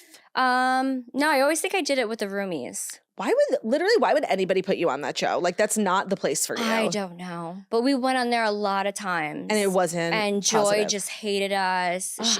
Remember, she like cornered me in the bathroom. Yeah, and she was just nasty. So yeah, I mean, I guess it was good exposure to like do a controversial show. Right. And what would they ask you? Like, just like, do you really drink that much? And just like annoying things. It's like it's not that serious. Right. Like we're not bad people. Let me ask you another question. So much of my like worldview of you and your friends is from Mike's book. At any point in the house, did you have any idea that he was dealing with such a bad addiction? No. When did you find out? Everything that Mike wrote in the book, we had no idea. Oh, you're kidding. We had no idea. So we knew like he was on things because he would act insane. Oh. Like not normal. When he rammed his head into the wall in Florence. Yeah, but like just other things that like they don't show off camera, and we're just like, why are you acting like that? And we knew he wasn't drinking. So we knew it was something. But yeah, we had no idea that he was like hiding things in his shoes and like doing all the things. So it was very heartbreaking to he was hear. taking like 60 pills in one day, like just to get by. We had no freaking idea. You had no idea. And obviously production didn't know because every time we would film, they went through every crevice of our suitcase to make sure we weren't bringing in drugs or anything. Really? Yes, every single time. Oh, that's interesting. So he was really hiding it in there. Yeah. And so when did you find out that he had been struggling so badly? Well, I think once we all had a falling out with him, we were just like, we don't know how to deal with this anymore, and we're not really getting along. So it's kind of just like a falling out. Got it. And then once we got back together and he was really working on himself, we were there for him and we were proud of him. And now he just celebrated 10 years. Insane. He is so inspirational. I recommend his book to everybody. Did you ever visit him in prison? Yes, we did. You did? We did. We What did was that like? twice. It was like a camp. Right. It was like a financial crimes prison. It wasn't like real prison. Right. Like scary. It was just like he was at like a day camp. Yeah. And they had activities and they were doing You're like cooking kidding. classes. Yeah, they were doing like fun things. Because I think it wasn't like Yeah, he did like it was it's like the white tax collar evasion. crime. Yeah, right. Yeah. So okay, so that's a great question because I always think about people who rise to fame really quickly end up in financial trouble because of their taxes. Was that also your dad making sure that you were like 100% my dad. kept up with the IRS? Yeah, because I had no idea about taxes Of or course, any of that. especially when you get to that 21 years level. old, I'm like, how do I file that? I didn't even know how to write a check. Wow. Yeah, because I just never had money like that. So my dad really helped me and my mom, both my parents. So yeah, my dad really helped with the taxes and he still does. He's like, did you file? I'm where like, do your yes, parents Dad. live? Marlboro still. Oh, that's so nice. They still live upstate. How often do you see them? Not often, which sucks. That does. But like they're both retired now, so they're able to come whenever. And it's only like an hour and a half drive, so it's not terrible. But yeah, I'm hoping one day they move to Jersey. So I can put them in a nursing home like right here by me so I can see them all the time. What do people in your hometown make of you? You are the most famous person from Marlboro, I assume. Am I? Definitely. Well, we do have, so my best friend, one of my best friends married Wade Davis. He's a famous professional baseball player. He lives in Marlboro now. Oh, so you maybe is you might have outshining a couple. it. Yeah, right. Yeah, but no, everybody that I graduated with, grew up with, like I still talk. All my best friends from high school are still my best friends to this day. Love that. So yeah, I'm still very homey, and I'm not like, ugh, I'm too good for all these people. Right. Like I still go home and I see everyone, and I'm still Nicole to them, which is nice. I literally forget that your name is Nicole. Everyone does, I know. Do you love that you got famous with a nickname? Some people, like, I think would hate it. Like, they want to be known by their real name. Yeah, I mean, it was getting annoying at some point because they were like, Snooki. And I'm like, you guys know my name's Nicole. Right. Like, I was getting annoyed that, like, no one knew my actual name. But now it's just, like, that's the brand. Yeah. And that's me. And Snooki is my brand name and, like, Your my public, character sometimes. But, like, I like the fact that, like, Nicole is, like, the mommy me. So I have, like, different personalities. No, that's really cute. Yeah. Okay, like, can I just tell you this has been a dream? Your podcast, it's happening. What day do you drop episodes? Every Friday. Every Friday and with then you and Joey. do one with Gina called the Meanball Pod, which is new. I'm obsessed with your friendship with Gina. Yeah, so we just talk about mommy stuff and, you know, that's really our cute. weekends and stuff like that. So that is every Thursday. Okay. Every Thursday. Yeah, and you drop Thursday. We drop Monday to Friday. Oh, okay. 5 times a week. Got it. So this episode will be up shortly. Oh, you're busy. I'm booked and busy.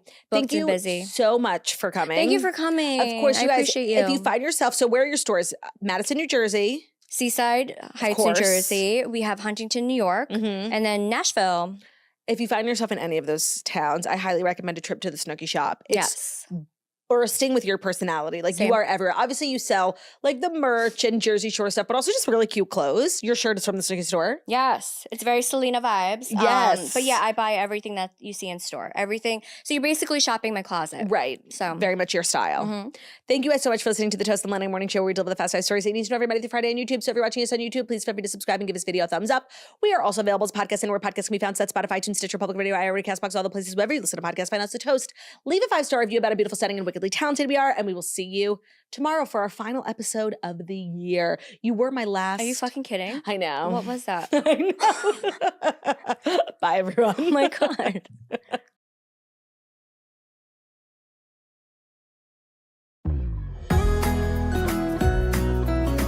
Good morning, girlies. It's the Toast. It's Jackson, Claude, and we're your hosts. It's your favorite show, the fast 5 things you need to know. We'll start your day off swirly. It's the Toast. I sound amazing. Welcome back to The Toast and happy Thursday. And might I say, go dogs, because today's co-host is not only a Georgia native, a swirly, a gal on the go. She's also a co-host almost 5 years in the making. Well, no, 3 years in the making. Yeah. Because, well, first of all, it's Danielle Carolan. Welcome to The Toast, Danielle Carolan. Thank you so much. You said my name correctly. Of course. I love the way you and Margot and Jackie how do people say your name? Caroline. I'm like, where's the actually, I? You know what? I was talking to Ben this morning, and he was like, Danielle Carolan? I'm like, no, it's not Carolan, actually. This is actually your second time on The Toast. A lot of people don't know that. It's my second time on The Toast. The first time I was literally in college, and I was here for a weekend. But do you know how many people tell us that they, like, came to the toast for the first time for your episode and like stuck around. We have like so many toasters who started their journey on the toast from you. Like a lot of our youth, our college aged listeners. Our youth, well, let me tell you, your youth is still going. I'm getting girls that are actively at the University of Georgia texting me this morning. Wait, are you the one on the toast today? Oh I'm like, my God, go dogs. Go dogs. We also have to talk about the fact that a year or two ago, we were both in Athens with Estee Lauder. I have been to UGA. No, but Claudia, what's the funniest thing is like, you were like royalty there that day. I was there too, like with Estee Lauder. You're like the most famous alum, at least the most famous alum that I know. No. You and Jet. Jet, yes. I know saw a lot of people thought it was going to be Jet Jet, today. imagine Jet, my co-host. No Pookie, just Jet. That would be Just hilarious. Jet. Hold the Pookie. Yeah, right. Hold the Pookie. No.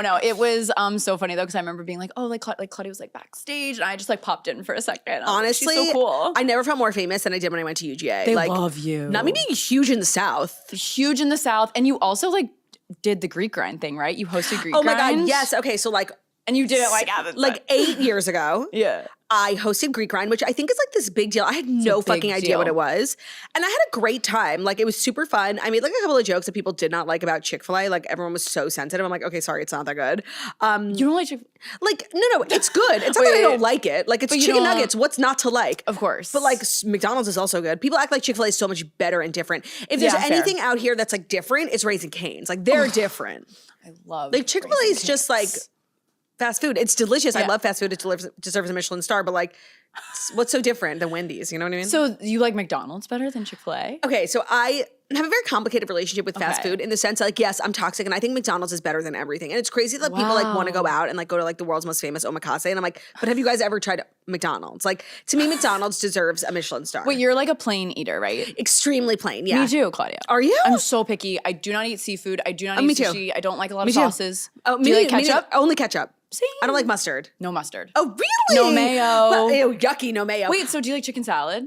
Yuck. Same. Oh my God, I don't like any of those salads. I don't eat tuna salad. I don't eat chicken salad. I don't eat egg salad. So what do you eat? Like literally the same as you, I feel like pasta, chicken, rice. Oh my like, God, yes. No, when you talk about Pasta, that, I'm chicken, like, rice. yeah. Well, there's also which we I've also never need- met another ARFID. You know, we have an eating disorder. It's What called does that ARFID. mean? Acute restrictive food something disorder. Wait, that's Intake me. disorder. Yeah. Do people like make it like I'll try not to make it a problem, but then Of course, because I don't want people talking about, oh, you didn't eat this. I'm like, no, just leave me alone. Everyone's like, should we share tapas? I'm like, no, I'm getting my own, like this is probably the salmon or the chicken, and like leave me alone. Yeah, I eat salmon. Oh, I was gonna say you eat seafood.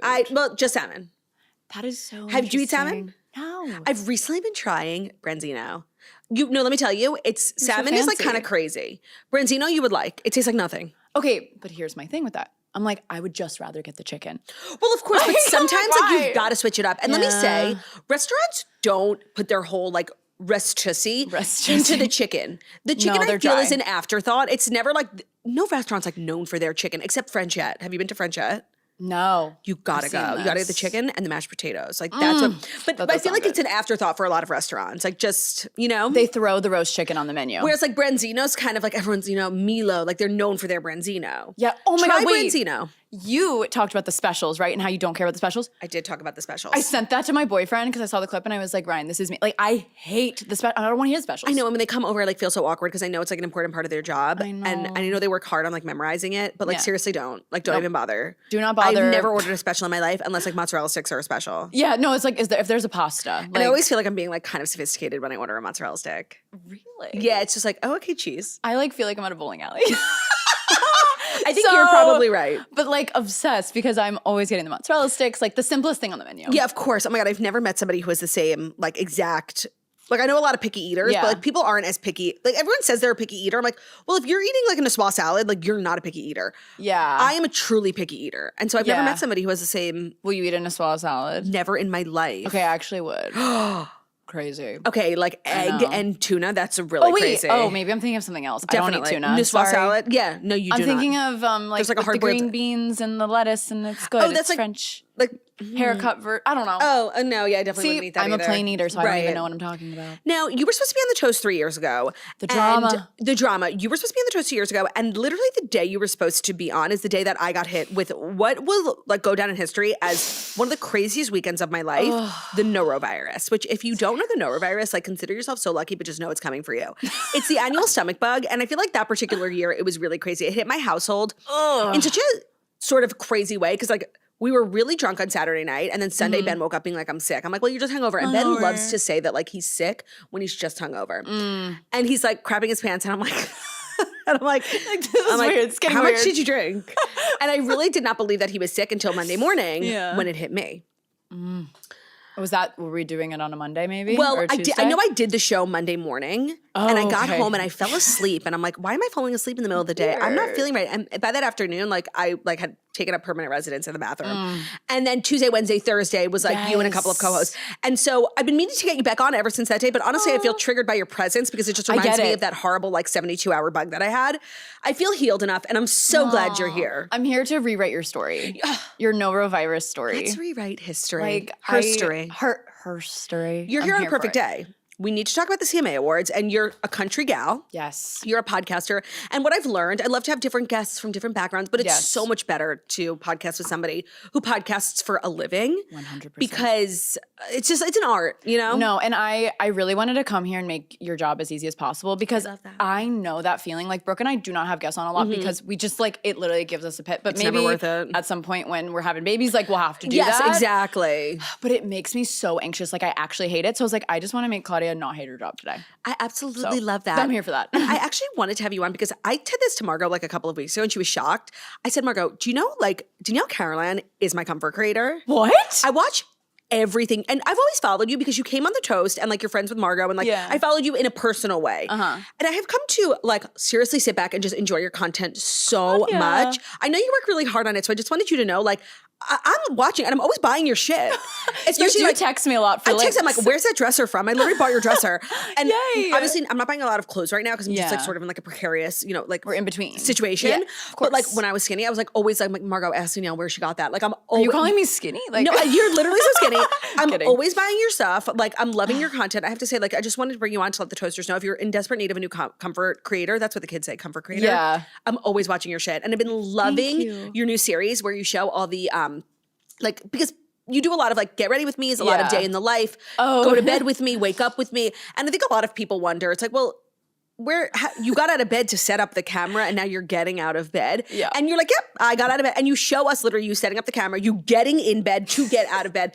And it's some of my favorite content. It's so real, glad. Danielle. Thank you. And it's so funny because when I filmed those, I didn't know I'd eventually be showing them. Of course, the bloopers. Look cuter. Right, the bloopers. But it's so funny. I was getting comments like, wait, so this is a lie? I'm like, do you fucking think I'm going to bed with the camera on? That would be insane and like kind of weird and a waste of energy. A waste of energy. That's so weird. So thank you so much. I was just like, I just have all these clips. It's so funny. I love it. And you went on a Disney cruise. I went on a Disney cruise and I'm actually it's so funny because initially I was going to come on like a little bit ago and it was going to be after the cruise and I was like, ugh. I did have to, Janelle's been so flexible. I did have to move because Jackie went, 1 week past her due date and I had to cancel a couple of people. So I appreciate you being flexible. No, I was actually happy because I feel very like ready today. Whereas good. I was coming off of like a Disney cruise, which I would just love. You would never do a cruise. Okay, so I've never been on a cruise, although I do feel as though cruises are tailored to my specific interests. Like I know it's a lot of buffets. I know it's a lot of casinos.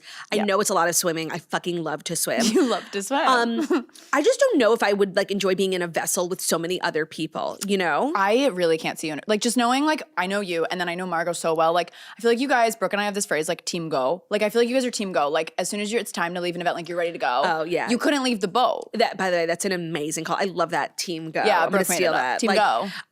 I will leave a place like when I'm done. Ben always says like when I'm done, I'm fucking done. You can tell. That applies to an event. It applies to a person. It applies to a TV show. Like when I decide I'm done with something, like you will never see me again. But it does take me a while to get done, Yeah, no, of course. So you're polite. Yes, I'm team go. I love that. You're team go, and I just feel like because Brooke is very team go, and I feel like there were times even on the cruise, she's like, oh my God. Yeah. It's nice to get on limiting, land. even though it's huge. So I've never been on a cruise, but I think I would be shocked at the vastness, like the bigness of it. Like, and what makes a Disney cruise different? And this is not sponsored or anything. I wasn't your paid trip either. sponsored? No, I just fully went for fun. I feel like it was like a great commercial because I was like, like that looks nice. I would go back with kids, like bring Ruby one day. Oh my God, it would be so cute. Oh my God, like I don't think I could do it, honestly. It's hard enough having a kid on land. Like, oh, well, yes, in that sense, yes. But oh my God, like it is so cute. Like imagine like being at Disney World, which you've been, I think, and then you go and you're on a cruise and they're playing the soundtracks in the bathroom. Yeah, well, if you love Disney, like but I don't like love Disney. Oh. Do you know what I mean? Yeah, by the way, are you Disney adult? Disney adults? I am not one. Okay, your content was giving Disney adult. I just want to let you know. I know. I was like, oh, that's so cute. I think she like loves Disney. No, I just, when I think Disney adult, like I'm getting messages from people like, what do the carpets look like on deck 8? Oh, you know, like I'm wow. not there. Yeah, right. You know what I mean? Right. But I love Disney. I've gone every year with my family in December because it's very like magical. And you're from holiday. Florida. I'm from Florida, from Tampa. Florida, excuse me. Florida. How do you say the fruit? Orange. Orange. Orange. And then this is sparkling water. Water. Water. I love y'all's accents. I love like the y'all. Why did you decide to go to UGA? Because I wanted out of Florida, which is so crazy because now I'm like, I want to move back. Like Right. one day, not tomorrow. Right. Like I feel like I will wake up one day and be like, I'm done. I'm going home. Yeah, like I'm going home.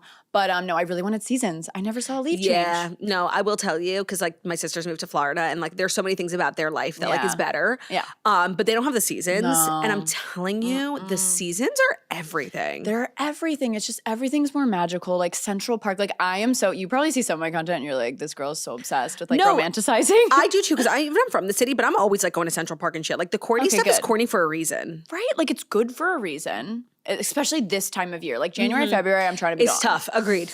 Ooh, like I need to be in Florida. Yeah. Florida. Florida. How does can't Taylor help- say it in the song? Florida. And now, like, wherever I go, I'm like, I'm going to Chicago. Oh, Like, that's funny. I'm annoying. You're a big Swiftie, yeah? Yeah, like, not as big as you. Like, I feel like I can't. But you like enjoy her music. I very much, like, I went to 4 Eras tours. Right, like, right. I'm there. Like, I just, oh my God, I'm so excited for her documentary. Let me ask you the question about like, because you're an influencer and you do a lot of stuff like Okay. for work. How many of the Eras tours did you go to that were That were free? sponsored? And how many did you pay for? I paid for all of them. Wow. I was invited to go, I think you went to the Tangle teaser. I did. But I was out of town. Okay. And then I was also invited by LaCroix to go in Miami. But I had already been to 4 or 3, and I was like, I think I'll get hate. So I didn't go. Yeah, right. Remember when people were like getting hate for how many I know. I was concerts like, they went to? "Ah." The internet is seriously the worst place on the So planet. scary. I went to 4 Eras tours, 3 of which I paid for my own. 1 Yeah, I feel like you paid. And yeah, of course. And then like it was in New York. She did 3 shows in New York. I was going to 1. Yeah. And then they were like, "Do you want to go to the one the night before?" So I'm like, "Yeah, I wasn't going to pay for the same." Why not? And let me tell you, the one that was sponsored was probably like 45 times less fun. I heard this. Yeah, like it's not all it's cracked up to be. It's a free No. concert for sure, but like now let me ask you another question because you've been doing like the internet game for so long. So long. And what was your first like when you first started making money? Was it blogging or was it Instagram? It was YouTube. YouTube's like my main is my main platform. So I was Got getting it. like Interesting. I was getting paid like $500 to post like a random necklace. Right. in my video. And so now like that the landscape has changed, where do you make most of your money? Is it TikTok or Instagram? Yeah. Are you the Instagram's- same? For Well, me, podcasting, Podcasting too. is like, and you also podcast too. Yes. So for me, like podcast is the mothership. Yeah. And it feeds everything else. Yeah, oh, that's cute. And like, so when I wake up, like I have to feed the podcast and that will do everything else. Yes. Yeah, true. Like what would you consider your full-time job? I do need to feed the YouTube, but I only Yeah. post once a week. But I'm Whereas vlogging like Instagram day. every day. Instagram. I would if I that's so scary. YouTube mothership. Yeah. How many subscribers do you have on YouTube?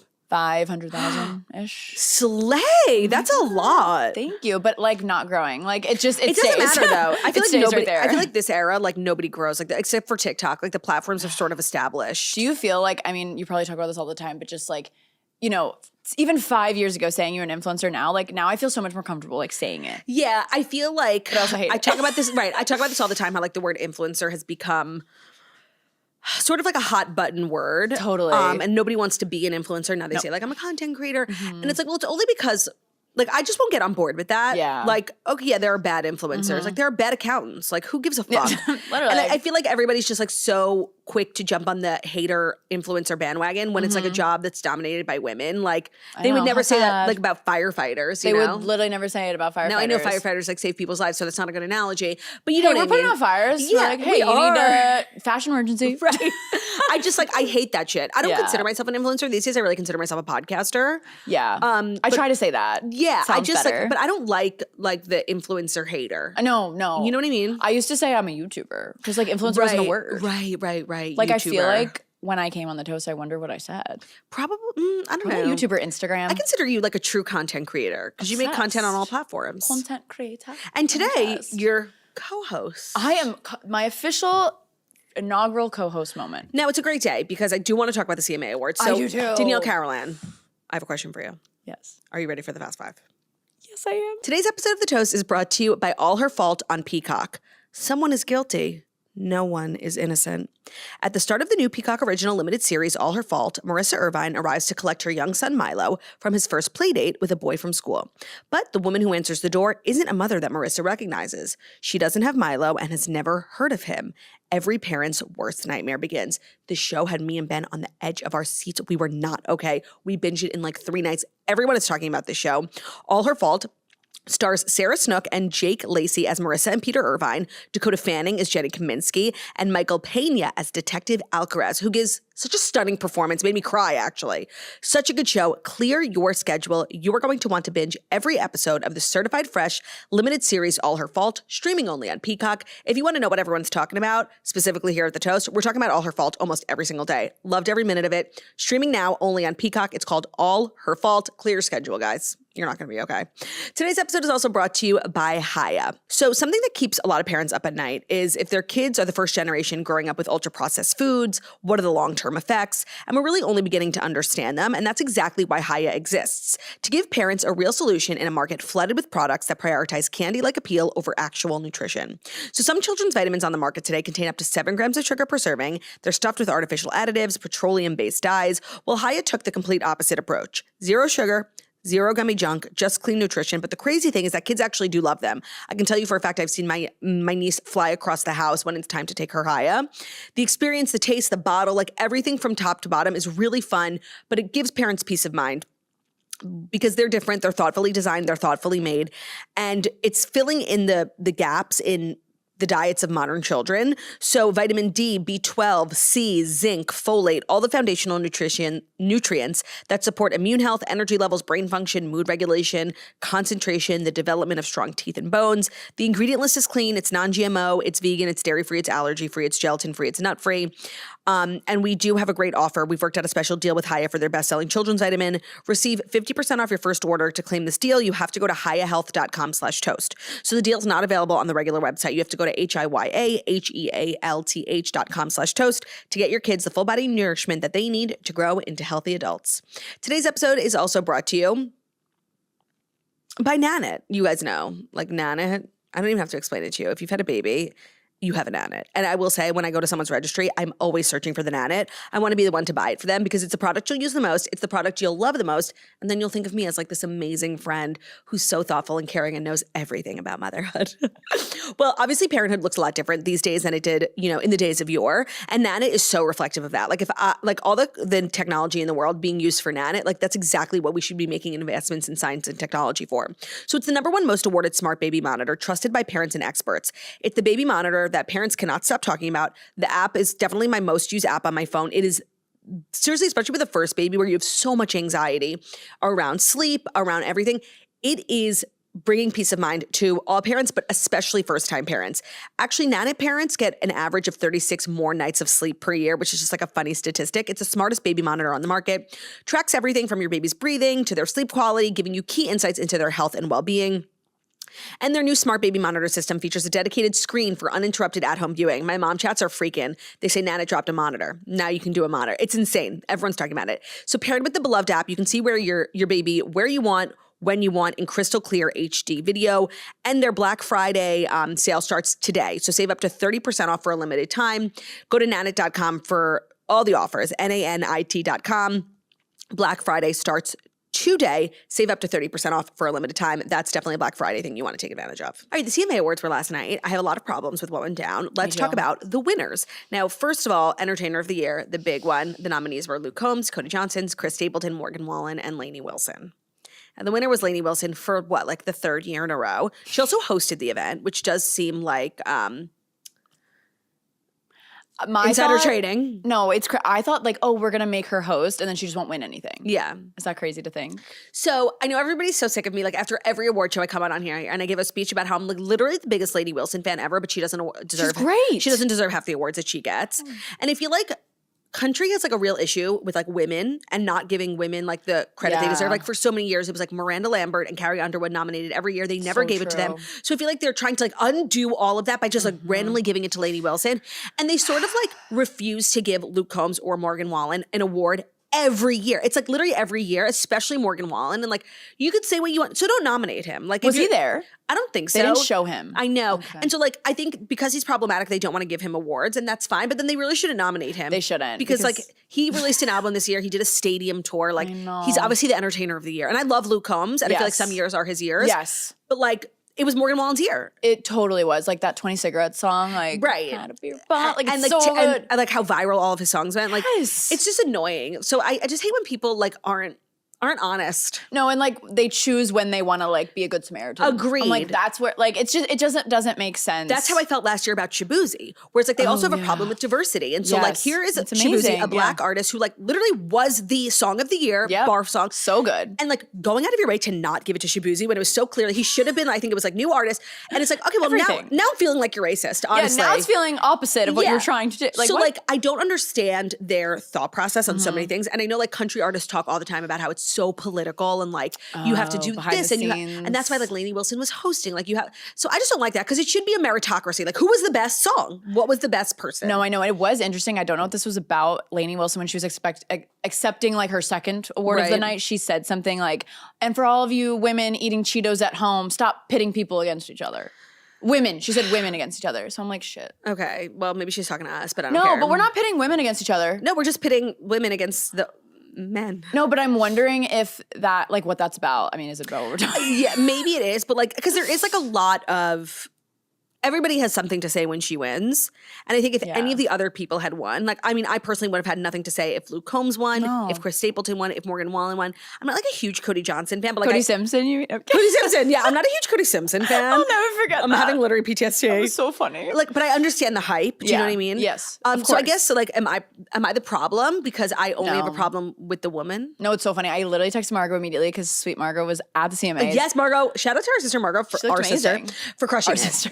She interviewed. She was on the red carpet. She was interviewing. She looked sick. Yeah. Shout out Satchel. I had no idea she was like doing all those interviews. Did you? God, I literally called her yesterday when she was like walking into the awards. I'm like, where are you and what are you doing? Yeah, what? She's like, I'm at the CMAs. I told you I was going to Nashville. I'm like, you didn't tell me you were going to the CMAs, hosting a red carpet. No, she did like, not. Not her making a TikTok with Jordan Davis. George Davis, forgetting all these other names. A ton of Russell men. Dickerson. Like, I was shook. Yes, that's who it Dustin was. Lynch. I was really excited for her, but I texted her immediately. Like, she was still like in the award show. Yeah. She FaceTimed me as she's walking out. She was like, I'm so fucking pissed. Cause I texted her, like, not About Lainey Luke. sweeping. Yeah. Yeah.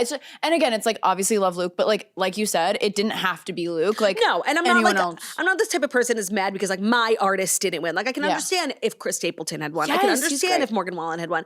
But like seriously, what is and it's like I hate saying it because and I know this is so repetitive and I apologize, but like she is wonderful. Like and I actually thought her performance last night was sick. No, I love The her music. dancing. Yes. Hang Tight Honey is one of my favorite songs. Like she's killer. Yes. So I actually feel like giving her these types of awards like takes away from that because now it's just giving like checked box. And also, she was a great host. Like, can she just be the host? Agreed. She was great. Loved her outfits. The montage in the beginning where she sang with all the artists. Love. That was incredible. But like now it's giving like I think she feels it too. Like, Yeah. I would be like, fuck. Like, you're like, please don't give it to me. no, seriously, she must be feeling that way, right? Now, single of the year, the nominees were 4x4 by You, by of course Lainey Wilson. Yep, great. Ain't No Love in Oklahoma by Luke Combs. Am I Okay by Meg Maroney. I Never Lie by Zach Top. You Look Like You Love Me by Ella Langley and Riley Green. And that was the winner. And I agreed that absolutely should have won. it's my comfort song. Now, I ship these two so hard. And I know that there's a very sordid past between them. Like, I believe they were like hooking up when the song was being written. Had to have And been. he's just like major fuck boy. Yeah. And then Sachi was explaining to me that like he was spotted after his romance with Ella Langley with Megan Maroney. Yes. And which is just crazy because Megan Maroney and Ella were friends. I know. Which is like kind of not cool of Megan. And now he's like dating some like, you know, Instagram model. He just is like, he's exactly what you think he's gonna do. There's like this really handsome young Southern guy who gets famous. Like no, for sure. Like he's incredible. It was also so funny when they won like 2 awards last night. Sorry, yeah, and I think that they hate each other. no, they were hugging awkwardly. Like, oh my god, it was just awful. I And think then that Megan's they there. despise each other. I also do feel like Megan is like a really kind person, so I feel like there was just like a little mix up. Yeah, maybe it was just like a little bit of confusion. Wait, do you know Megan went to Georgia? She was in my sorority. You're kidding. Yes. What sorority were you in? Kappa Delta. And you guys had like a hand sign? Yeah, what is it? What's this? I'm sure when you went to What Georgia. the hell is that? That's not a sign. It's K and D, but like the triangle has to connect. Is that it? For, You oh know, my God, the I Katie don't girls have kinda freak. like I don't have nerves in my left thumb. You It's a don't- whole thing. it's a whole I thing. can't like move my left You thumb. had to be there. Yeah, right. So just good for you. Like seriously, I'm a toast. You know. Yeah.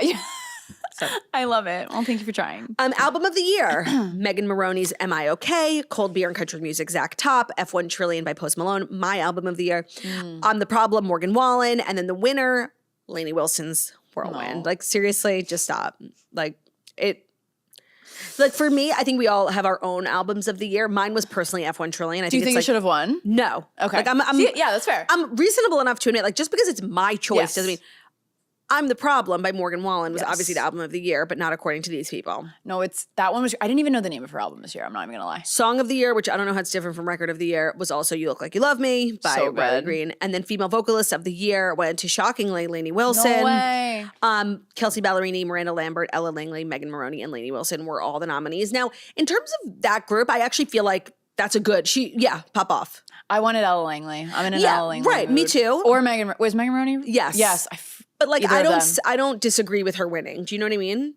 Fair, because vocalist is just like literally their vocals. Right. I So don't then- understand some of these. So It's then like, you go to Male Vocalist of the Year, and it's like, okay, well, there's Female Vocalist of Right. the Year and Male Vocalist of the Year. And then those two winners, like, who's better? And that's the Entertainer of the Year, right? yeah, it's like, so that's giving away. So Male Vocalist went to Cody Johnson. The nominees were Luke Combs, Cody Johnson, Chris Stapleton, Zach Top, and Morgan Wallen. Like, okay. Like, I don't know how you don't give it to Morgan Wallen or Luke Combs. Like, sorry, they're the biggest artists in the world. They play the same stadium sizes as Beyonce, as Ed Sheeran, as Taylor Swift. Like, what are we talking about? It literally makes no sense. I like actually felt so bad for Luke because Luke like goes to all the shows. I know, and he always shows up. He's such a good sport. He does his performance. His like, wife looks seriously, amazing. she's Like, pregnant with bangs. Like, it's disgusting. She's pregnant with bangs. That's hard to pull off. And She she's posted doing on her it. story. I think maybe it was on her close friend's story. Sorry, Ooh. Nico, to like be putting that there. She was like, I'm thinking of cutting bangs for the CMAs. Ooh. And I literally responded to her and I said, don't you dare. And she was like, really? I think I'm going to do it. I'm like, oh, like, yikes. oh, I'm okay, doing awkward. it. I was so wrong. I just want to She put it out looked there. amazing. They weren't, okay, I thought there was going to be like fringe bangs. Yeah. No, it was like No, side. it was side bangs, which I got side bangs when I was in the 7th grade, like right before my bat mitzvah. Ooh, I can tell you, risky move. I don't think I've ever been happier in my whole life. Like, what I thought, you know how like you think your haircut's Yeah. going to do something for you and then it doesn't? Yeah. It did exactly what I thought it was going to do. so And I was so happy. skinny in my bat mitzvah. I had like the tiniest arm. What was your theme? Okay. Sorry, this is like a whole lot. It's kind of like a trauma. I've talked about it no. extensively on the Patreon because everybody does like kind of like similar themes. There's like kind of Okay. corny ones. Everybody does like Broadway or Candy Bar. Margot's was Candy Bar. Like That's cute. And I don't know why with my bat mitzvah, like we went like more abstract. It's not something that like, it's not a theme. Do you know what I mean? Like people do like movies, Hollywood sports. Yes. Like I can't explain it. Like my theme was colors, which is not a theme. And it was like all branded, like Color Me Claudia. Oh, okay. Color Me Claudia was the theme. Yeah, but like colors. Saying colors is like random, but Color Me Claudia. It was like a pride event. like Honestly, it was so weird. You were from day one. And I felt like we had the idea, like when we were doing like the planning meetings with the party planner, and like somebody mentioned it, and like we just ran with it, and it was like, Colors. and I didn't like it from the second, and like I was just too afraid to say something, and like it just went off the rails, and everybody was like loving it. And I was like, okay, I guess we're like fucking guess we're around doing and doing colors. colors. Like What did you wear? Like a colorful. I wore a yellow dress. Actually, That's it a was good YSL, color. like a sleigh. YSL. And how old are you when you? Okay, so let me tell you. So we went to, you're from Florida. Yeah. Do you know Neiman Marcus Last Call at Sawgrass course. Mall? It's literally like the most insane. You have to like rifle through racks and racks and racks, but it's like designer stuff. Like, Yeah. it's almost like kind of like a really TJ good Maxx. shit. Mhm. So we found this $1,500 YSL dress for Wow. $50. Okay? I would Slay. get that too. Yeah, we still have it. Like it was iconic. Oh, I need to keep it. And then vocal band group of the year for the first time ever, Old Dominion did not win. The Red Clay Strays, they're like this new band. I never heard of them until last night. Really? Yeah, I had no idea. You've heard them because people are using their sounds on like Instagram Reels. Like I used them for one recently. Like it's really calming, good chill vibes. Okay, I mean, I liked their performance. I had no problem with it. Although I was really happy that Rascal Flatts was nominated, and I feel like if they ever had a chance to win, it would have been this year when they did their like revamped album. They did their tour, so I was rooting for them. I was wondering if they'd win just for you. Like that You're would be right. exciting. The rest of the awards I don't really care about. I'm all sad to say, like I'm just like the country awards haven't been doing it for me recently because they're just lying. No, I know. It was better though. I actually went to the ACM Awards, which was really, really fun, but I feel like the awards are like really heavy hitting at the CMAs. Like, Yeah. So okay, compared to like pop music, Yeah. Which are like the Grammys, the ACMs or the CMAs? I've heard it's the CMAs, even though ACMs, I think it's please, the I want to go back. Like, I think it's the CMAs too. I think it's the CMAs. Like, I think Margot like told me that. I was like, Yeah, what I think Margaret ACMs? told me that too. Yeah. She's like, well, CMAs are like kind of like the Grammys. I was like, forget oh. which ones I've been to. I think I've been to both. They Didn't literally you are- do a carpet? We've done the Toast carpet, which Yeah. was so much fun. I think that was CMAs. So cool. And then I just went to something in Dallas, which I think was the ACMs. ACMs are in Dallas. Oh, okay. And Like they're right fun, outside too. of Dallas. Yeah, like in Frisco. Frisco. I was going to say Fresno. Yeah, Frisco. Fresno. Okay, next up. I wanted to talk about this with you. We talked about it last week, like Shay Mitchell launching this like skincare Yes. line for kids, and there was a lot of, backlash. She went on the Today Show, and Jenna Bush Hager was peppering her with like kind of She was. being, it's not like an investigative show, and I feel like it's kind of soft. Usually you go on and like talk about like your garden. So I was shook to see her kind of hammering the point, and Shay Mitchell had amazing answers, and it kind of made me change my opinion on it. What I had said last week was that like, skincare for kids, while it's nice because kids are gonna use skincare, might as well give them something safe. I don't hate Shay Mitchell. I hate the world. I hate that like this No, is I what know. kids are into. I heard you say this, and I think it's fine. Like I was in for it. So, but you've changed your mind. Now Normalize changing your mind. my thesis is I don't give a fuck. Like There you go. There are kids doing crack. Like for real. Put on your Yeah. skincare mask. Like I'll survive. And hearing her talk about it, and like Jenna Bush was like kind of peppering her, and Shay was just like very light about the whole thing. I'm like, yeah, like seriously, who gives a fuck? It's and like not that kids, deep. no, kids are into skincare, and kids always Yes. copy their parents. And I think about the toys we had growing up. We had like fake makeup palettes. Some of them even had like real gloss, which was like Yes. Vaseline or whatever. But like it's always been a thing. Always been a thing, and like this is better than makeup in my opinion. And do you it's not remember- Drunk Elephant. Do you remember? Right, that's It's exactly what I not was going to like say. Do you remember red- on TikTok, like a year or two ago, all these kids were going viral for their Drunk Elephant Yes. skincare, and then all these estheticians were like, the ingredients Drunk Elephant, while the packaging looks like if it's for Yeah, kids, for kids. it's actually really advanced, harsh yeah. things.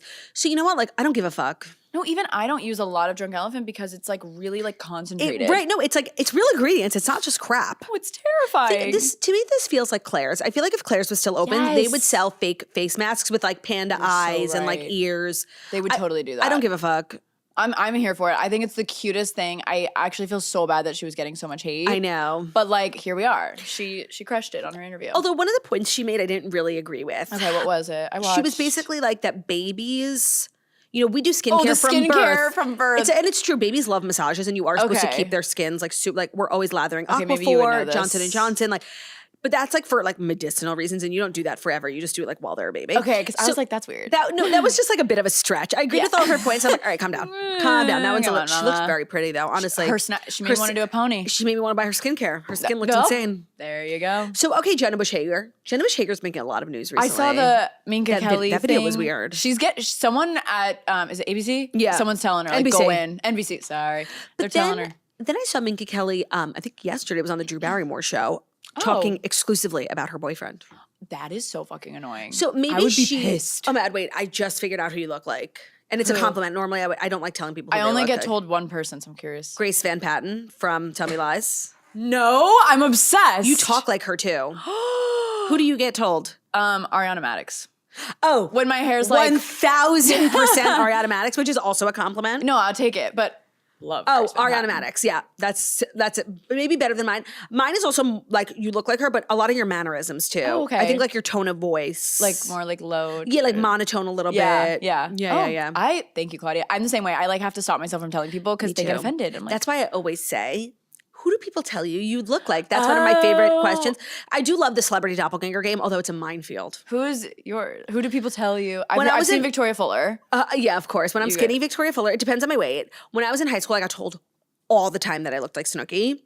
Oh my god, And Joey like- must love that. Well, I got told I look like Snooki because when Snooki was filming, You do. I see it in the face. when the Snooki was eyes, filming yeah. Jersey Shore, she was chubby, and then like halfway through the journey, she like went on a crazy weight loss journey, got so skinny, Okay. and when she got skinny, nobody told me I looked like Snooki anymore, which was just hurtful. And then as I grew up, I get Victoria Fuller. When I'm heavier, I get Beanie Feldstein, which I don't love. I can't lie. I don't get any ones that like are complimentary. And I've also gotten Ricky Lake. Like seriously, just kill me. Not you saying heavier. I was dying at Jared Freed's thing. I'm the problem, not me saying heavy. You're like, I'm heavy. It is so true. That one cuts. Like that's tough. This next story broke my heart. Khloe Kardashian like told this horrible story.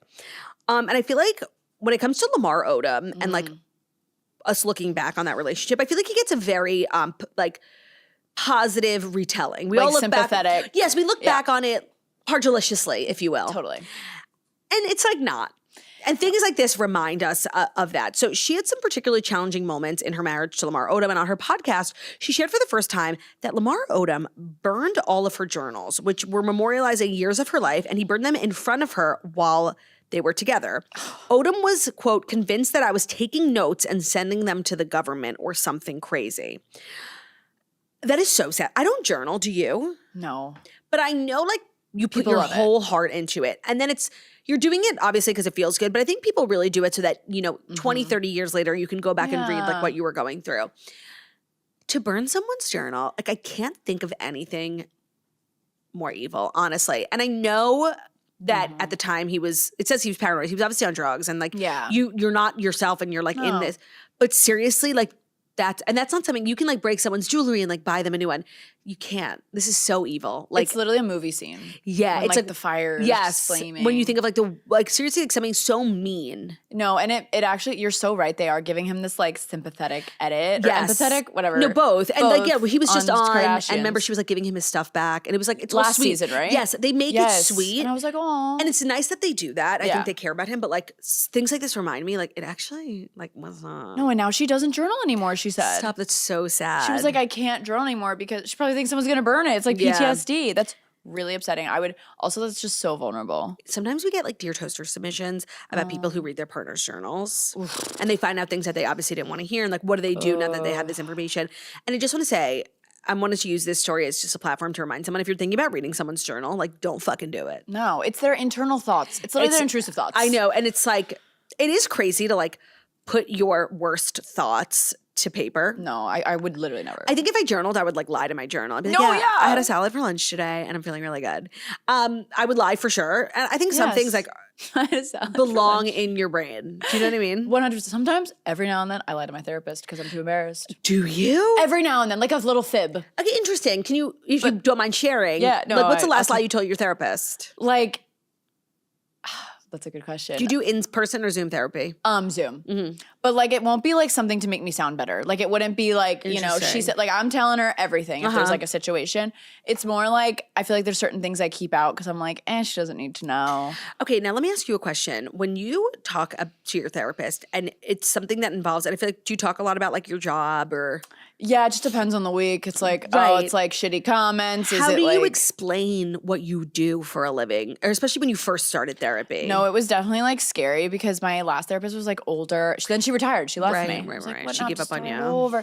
But this therapist, she is like younger. So she kind of like knew it already, which was also kind of scary for me too. Right. Did she follow you? She didn't say, but then like she actually did say she saw me on someone else's. Like I was on her feed. I was like, ooh. Oh, that's so crazy. I always think about that. I don't do therapy, and anytime I've ever thought about like starting, well, I would be like, well, how do I explain what I do for a living? Because most therapists, and I think I would seek out an older therapist. That's just more my vibe. You would like that, and I think like I would just be confusing to them. I think you think that, but it is so amazing. I think they also don't care. They seriously love like you would just feel 10 pounds lighter.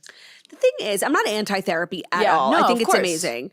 I also think I think we got to a place where it was like everyone needs therapy. Like even if you're in the best place ever, like therapy for everyone. And it's expensive, let's be real. Right. Yeah. But I don't think everyone needs therapy. No. I don't think that I need therapy. No, and it's if you were thinking about it. Right. Then I think it's good. Yeah.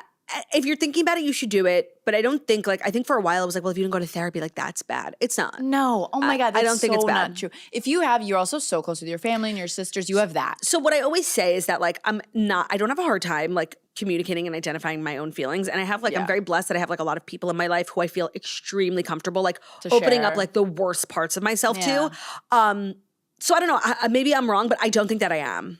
About not needing therapy. No, I think you're in a good, it's more of like, if someone's ever thinking about it, I'm like, you should just try it. Do it.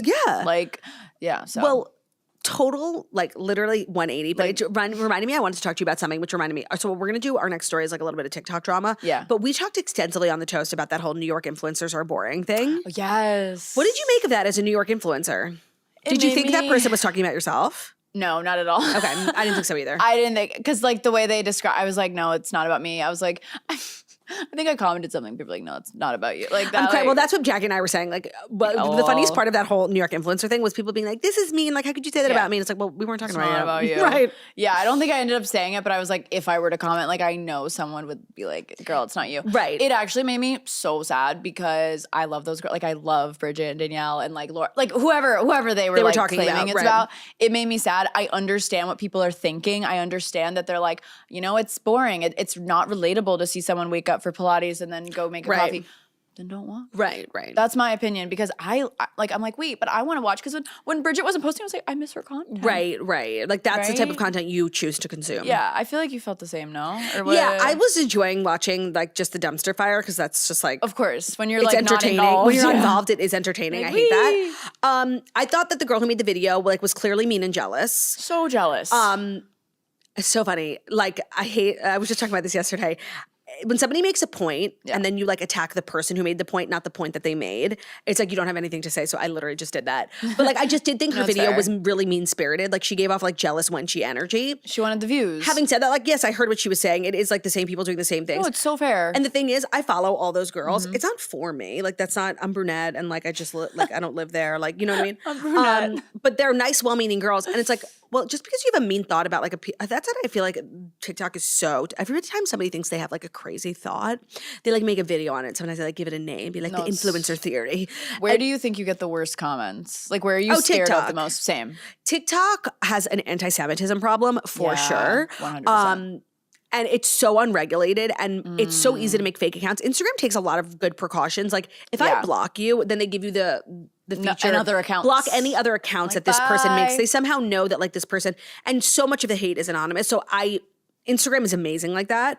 Agree. TikTok's so scary. But some people say they hate Instagram. They think Really? Instagram. Yeah, I think it just depends. I think we have Instagram followers. Yeah. Like, I Well, think we're that's a our little bit more people. millennial. Well, me, sorry. Yeah. How No, old are you? I'm Gen Z. Technically, I'm 27. Oh, that's amazing. But I feel closer to millennials, if that makes sense. do you like being 27? How do you feel about your age? I love being 27. That's a I like good it better than age. 26. Interesting. I remember when I found out how old you were, I thought I was like, oh, we're closer in age than I thought. How old did you think I was? Older or younger? Well, this was like a while ago, but I thought you were like 30 when we met because you're so mature. I'm very sophisticated. And I so get that a lot. successful. And I was That's like, very holy shit. sweet. Very it made me sweet. excited for People the tell me they think future. I'm old all the time. Like I try not to be offended. No, it's literally not. Like people actually say that to me a lot too. I don't know. They're like, I would have thought you were like older. honestly 25. Oh, you thought I was younger? Obsessed. But that's I don't because I get that a associate lot. you with college. Okay, yeah.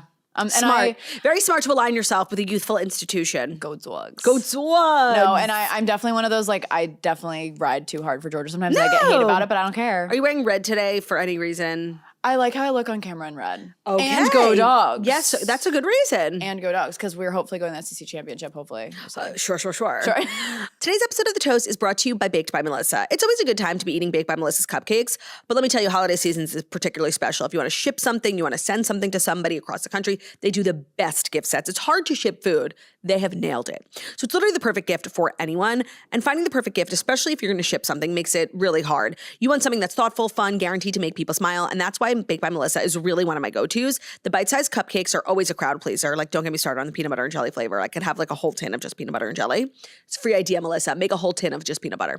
There's nothing better than a little treat, and Baked by Melissa is literally the definition of a little sweet treat. Cupcakes are made entirely by hand. I'm sure you guys have tried the actual cupcakes. The perfect size, so many different flavors, so fun. But I really can't get over how great their shipping and gift sets are for the holidays. It's my go-to for like a birthday. If you have a baby, I'm always sending it. It takes 1 to 2 days nationwide, guaranteeing that your treats arrive fresh and right on time. There's something for everyone. Of course, Queen Melissa has gluten-free, vegan, no-nut options, really making it a treat for everyone that you love. And they've celebrated more than 100,000 birthdays since 2008. Everyone loves Melissa. They love the cupcakes. You can go in-store, but the shipping is everything. Right now, Baked by Melissa is offering our listeners 20% off your order at bakedbymelissa.com/toast. That's bakedbymelissa.com/toast. That will get you 20% off your order. bakedbymelissa.com/toast. For holidays, obviously, but anyone who's had a baby, anyone who has a birthday coming up, it's just a great thing to send. Being like, hey, I'm thinking of you. Here's a little sweet treat. Today's episode is also brought to you by Skims, one of our favorite sponsors. At this stage in life, like I feel like when I was young, I could just like put on any undergarment and just like start my day. No, these days they're a little bit more thoughtful. I've got a lot going on. I don't know if I've mentioned, I'm just kind of like the president of this really important committee called the Big Titty Committee. Well, Skims is one of my committee's favorite places to shop for undergarments.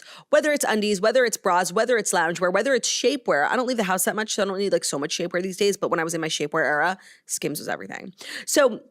So many products from Skims that I recommend. You guys know I love their bralettes because I'm just not a person who doesn't wear a bra, but I can't be wearing like my heavy duty bra all day long. My heavy duty bra is the Skims t-shirt bra. I love it. There are so many sizes. They make it really easy to find your size. But when I get home, I want to take it off. I don't really want to be braless, which is where the bralette comes in. It's the racerback bralette from the Fits Everybody collection. I love it so much. I love the Skims full coverage underwear, the briefs, everything I get from Skims. I love, of course, the iconic pajamas like everybody has. They come in, fun seasonal colors.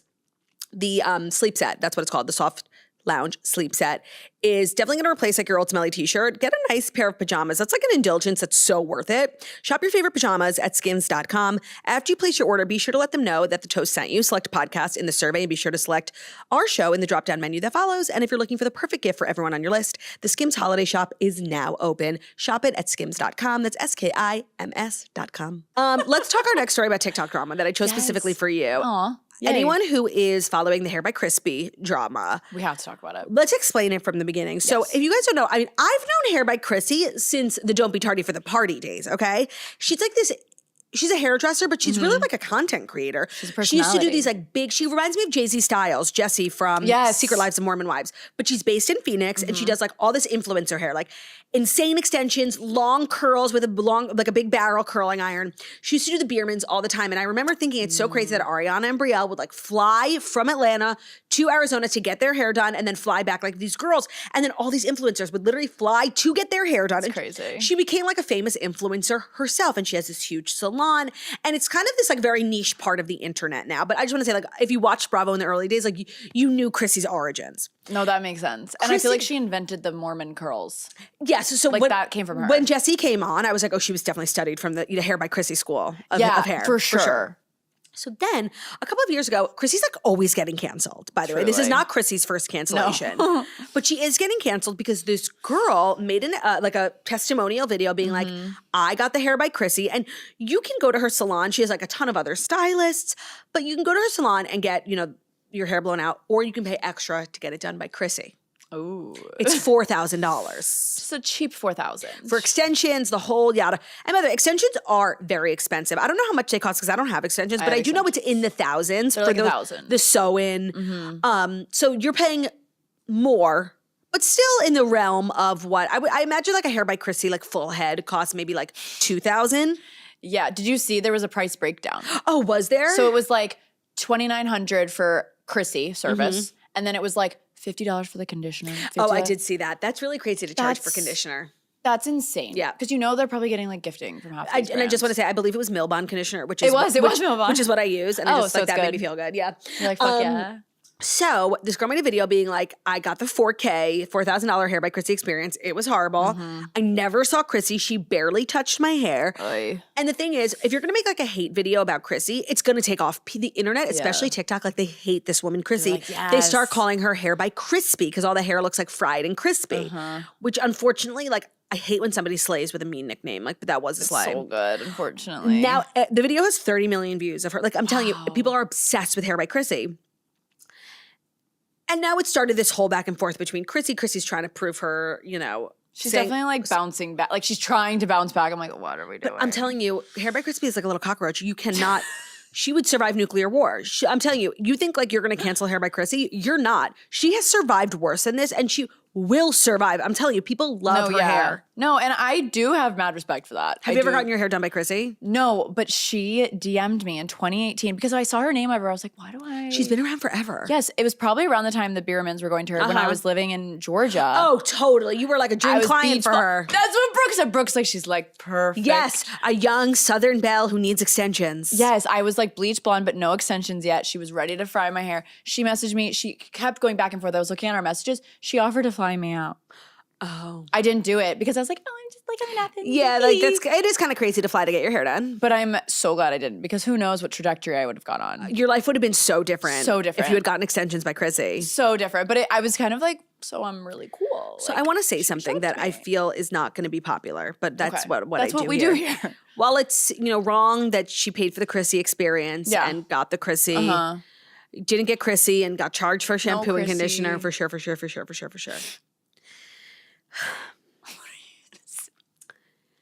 If you are a person who spends $4,000 on like an internet hair experience and it doesn't go the way that you want,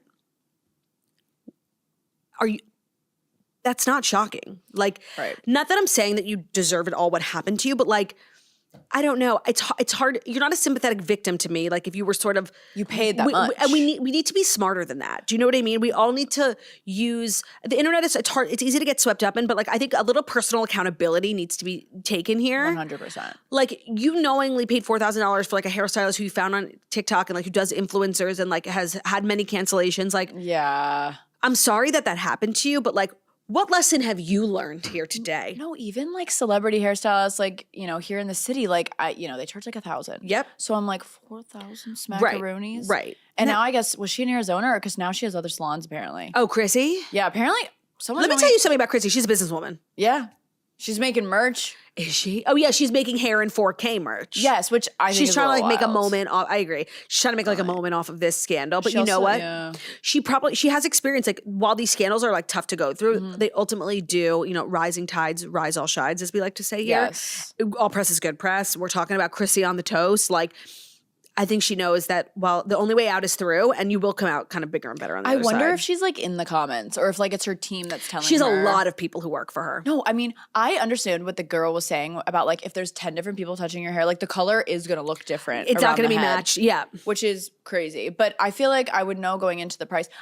We've all been there when you're at a store and you're going to buy something, you're like, oh my God, it's way more than I thought. Yes. But with hair, I'm like, if it's 4,000, they got to tell you before. Yeah, well, I mentioned you That's said it was scary. $2,900. $2,900 for the Chrissy service. Right, which is what she knowingly paid for. Yes. Now, everything on top of that, like the shampoo, the conditioner, the tax, the tip, everything like that. Oh, so yeah, she knew about the $2,900, hopefully. She knew she was going to pay $3,000. Yeah. Minimum. And she ended up paying Super $4,000. cheap. Right, but she ended up paying $4,000. Yeah. So I'm just saying, like, I don't know. You're not a sympathetic victim to me if you're like Right. getting internet hair for $3,000. Yes, it ended up being $4,000, but like still Yeah. you were paying $3,000. No, 100%. I need to go back and watch the video. Was she like being super negative or was she kind of like giving her experience? No, like, no, maybe no, the hate no, just no, like, no, no, oh, no. she was being negative. Yeah, she was like, I have to rewatch it. hair by Crispy. Like, Oh, so okay, so she was asking for it. Because if she Yeah. was just like, here's my experience. no, like this I and actually stuff. heard the craziest video. Do you God, remember? do I hate to tell. like slander. Like this famous God. famous LA facialist. Oh, Did I you know see that that girl, video? Victoria? I don't know her name. With the serum? P, with Yes. yes. You guys, you have to be really careful. She got like a Oh, it's permanent, terrifying. like 10-degree burn on her face from a serum that a facialist, like a famous LA facialist, used on her.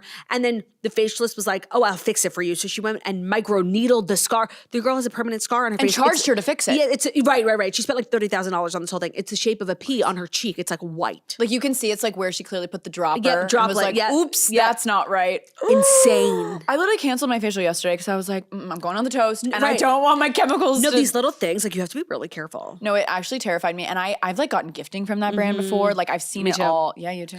Yeah. What type of extensions do you have? Sew-in hair extensions.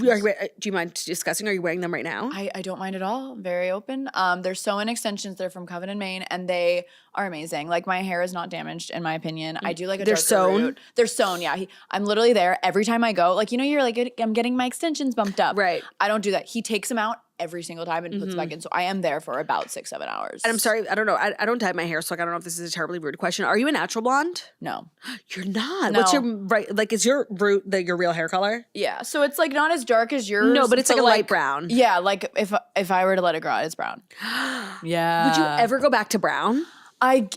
I tried one time like right before college and it turned like red in the sun and I was like, ooh, that doesn't look good on Yeah. me. I get a lot of comments. You probably get comments too, like telling you to do something different with your Yeah. hair. I'm like, are you trying to sabotage me? What do you think? Should I try it? I think that there is a pipeline of girls in their 20s know. who are blonde forever. Like you don't even know that they're not real blondes, Yeah. who then like for some reason go brown and never go back. I feel like a great example of that is Danielle Bernstein. Yeah. When we were young, she had platinum blonde I hair. It was remember. she had 3 strands of hair. It was so bad for her hair. She stopped dyeing it, I think, to like take care of it, and then ended Yeah. up looking so much better. Like It it's looks, like, insane that rich. she was ever Yeah. blonde. I feel like even though the blonde really works, I actually thought you No. were blonde. Love. Do you ever like take a picture of yourself and ask ChatGPT to like change the color for you? No, I should. Okay, you know what? Love Actually, chat. hold on. So I have this app because come over here. I'm going to take a picture of you. Cheese. So cute. And then you can change the hair color and it uses AI. It's a that's good way to easier. like test. No, because obviously we love Hailey Bieber here. Yes. And she did that. If anyone can make me do it, it's her. I'm just like, I feel so, like I just haven't not been blonde in so long. Okay, hairstyles. How do I change I the do like color? I think there's the pipeline where you're like bleach blonde and then I went to like a darker route. Okay, let's go to brown. Let's see. I'm so curious. I'm so scared. Okay, that's like not brown enough. Hold on. I need like almost like a I don't even know what kind of brown. You know what? No. Really? Can I see? Let me look dark. Hold on. I'm going to go darker. Claudia's literally my new hairstylist. Okay, what do you think of that? Oh, that looks nice. Is this a good app? That's I can send you this picture if you want. Yeah. This is like a chocolatey brown. I don't know. I just feel like it's a kind of a rite of passage, like a canon event. You have to let a young girl dye her hair blonde. And then like there comes a time where it's like, no, I'm brunette. Although I don't really feel that way about you. And also like for gals on the go, like Brooke needs to be brunette. I need to be blonde. It's so important that you have two different color hairs when you have a two female hosted podcast. I completely agree. No, you literally Halloween costumes. They do Jackie and Claudia. When a clip of us goes viral and people don't know us, they'll always be like, well, the brunette girl is wrong. Shut up. Or they'll be like, I agree with the redheaded girl. Like, Honestly, it's helpful. It's important to be able to differentiate. And I fear if we had the same color hair, they'd be like, okay, well, the fat girl, like that's what I'm afraid of. No, so Jackie Claudia. can never dye her hair brown. You also like you are not fat. Like No, I'm your breastfeeding. Okay. I'm breastfeeding, everyone. I just feel like I need to like have a sign on my forehead that says I just had a baby. You know what I mean? I just like forget you just had a baby sometimes. You're so like chill about it. So real, you guys. Like you're just like one of the girlies. Yes. Like, and then you like have a child. I can't believe it. Are you ready for our fifth and final story, which does apply to you because it's about college football? Well, it's about a person who's college football adjacent. Oh yes, I'm ready. Bill Belichick is going viral again Here we for his go. relationship with Jordan Hudson again. He was spotted. They're always going to like weird places together, but I do believe this takes the cake because we forget she's so young. Okay. She was a part of a cheer competition and her 75-year-old boyfriend came to support. I have so many questions. So she won a national cheerleading competition in 2021. She competed for a team called Code Black, which is a competitive cheerleading team based in North Carolina. The competition occurred days after the Tar Heels played. So he was in town. Go Tar Heel. No, I'm kidding. I'm so confused because I know she's really young, but she's not in college. And she's 24. And she's 24. Right. I watched Cheer on Netflix. So I know that there is no there's no competitive cheerleading after college, which is why like so many of these they go to like junior college and then college. They keep they could perform for like 6 years. Totally. But after you graduate college, there is no career for a cheerleading athlete. Yeah. So how does a 24-year-old compete in cheer? Do you think she's doing? Is it just like recreational, like a local league, or is she in college? I need videos. Like I was trying to find. Well, did you see her hair at the competition? Like she had like hardcore cheer hair. It's giving like my mom did my hair. Yeah, it's giving she's wearing a bump it look. Like it's huge, so crazy, and it's a really legit looking competition. And look, there he is, like not ashamed. What is he wearing? Like a shaggy sweatshirt. shirt? Like, okay. Yeah, I also feel so bad for the man because like Patriots riding that high, like crushed it, and then we gotta just do the college football. There's only one place to go. And I feel like kind of a lot of people from that era of like iconic Patriots like went downhill. Like, sorry, Tom Brady, the roast, Giselle having a baby with another man and like you're just over here being a freak getting roasted on Netflix. Like I feel like he's kind of had a bit of a downfall. Yeah. Gronk stays killing it. I believe Gronk stopped when he needed to. He stopped when he needed to. I think I saw him on The Masked Singer. Like love that journey for you. I feel like he's done a good job and everybody like loves watching his relationship with Camille on TikTok. Cute. Like that's actually I don't include him in the downfall of the Patriots. Patriots. Either. But it's not looking good for Bill. It's not looking good for Bill. I have like seriously so many questions. Like I need to know what they talk about. I know they were like hot mic'd that one time and like she's just like telling him what to do and like so weird. I forgot about that. What was that? Like CBS This Morning. It was some interview and like or they were like talking about like his show. He was promoting his book. Yeah, something about that. And she like stepped in as his publicist. I didn't realize she was 24. I thought she was like my age. Yeah, no, 27. And it's like, you know, she's young, but he's also really old. So she could be 30 and it would be weird. But no, she's literally not even 25. Oh her frontal lobe is not fully developed. But like, I think they do like care about each other, whether it's platonic or romantically. I just like I like need to know like, did she have to convince him? Like, please, babe, like come to my cheer competition. No, I think he's like naturally supportive. That's the vibe I get. Which is good then. If she's honestly, sounds like a great boyfriend. Yeah, he's like, and like, oh my God, that's what do you think they talk about? I like literally don't know. Like, I feel like she's like trying to be a coach. She's like, did you watch? Yes, you did. Chad Powers. I did watch Chad Powers, although I didn't watch the finale, so don't tell me what happened. You need to hold on to it because there's no more episodes. Right. No, and it was For kind of now. quick. How many episodes were there? Only like like six? six. Right. I was so upset. I really enjoyed it though. So good. And then they filmed in Athens. They did a Did Georgia they? game. I think or was that the finale? Well, Sorry. the school that they play for is South Georgia University. That's a fake school, right? Yeah, it's like a Okay. fake school, Okay. but then they went to go play Georgia. I'm like, how did they get the license? Like, I didn't Right. understand. But yeah, some of my friends were at that game. It was a real game. They filmed Oh, that. I love when they do I like movies and know. TV shows filming like the Entourage movie, like actually filming at the Golden Globes. I love that. Yeah, like stuff like that is so cool to me. It's just fun. it's fun. It's real. It's like those aren't extras. Those are real people in the You back. meet your boyfriend in college? I did at a bar. He came right up to me. He was a student as well. He was a student as well. He was in a tux. You're He was giving so much alone. Grace Van Patten right now, like talking about college. You like need to stop telling me that because it's gassing me up. I'm How obsessed. many years have you guys been together? 6. And you're like, why aren't you Wow. engaged? I No, know. you just Oh. moved in together. We did just move in together, which, oh my God, you talking about the food processors with Ben is like me with Ryan's fucking blender Oh, just to make a lot of smoothies. every morning. Like And I'm what like, greens? What is he? like banana, strawberry, Right, a right, little right. water. But it's, I So just many don't like pieces. it out. Of course, and it's so many parts. Does he clean it well? No, I'm cleaning God, it. it's so He just like fucking annoying. rinses it. Does Rinsing- Ben clean it well? No, Ben doesn't even put it in the sink. He puts it next to the sink. With it's his like contacts. it's actually so offensive to women. Like I can't. Even though I hate to say, like we have been using the food processor a lot because we're starting to loving. like make purees for the baby. So like That's so cute. that doesn't like Ben hasn't been using it personally. Oh. Like we've just Okay. been. I got it out of the box because I needed to puree some carrots, Claudia. which is like so hard. You know, I'm an amazing. How's mom. decorating your new apartment going? It's going really well, actually.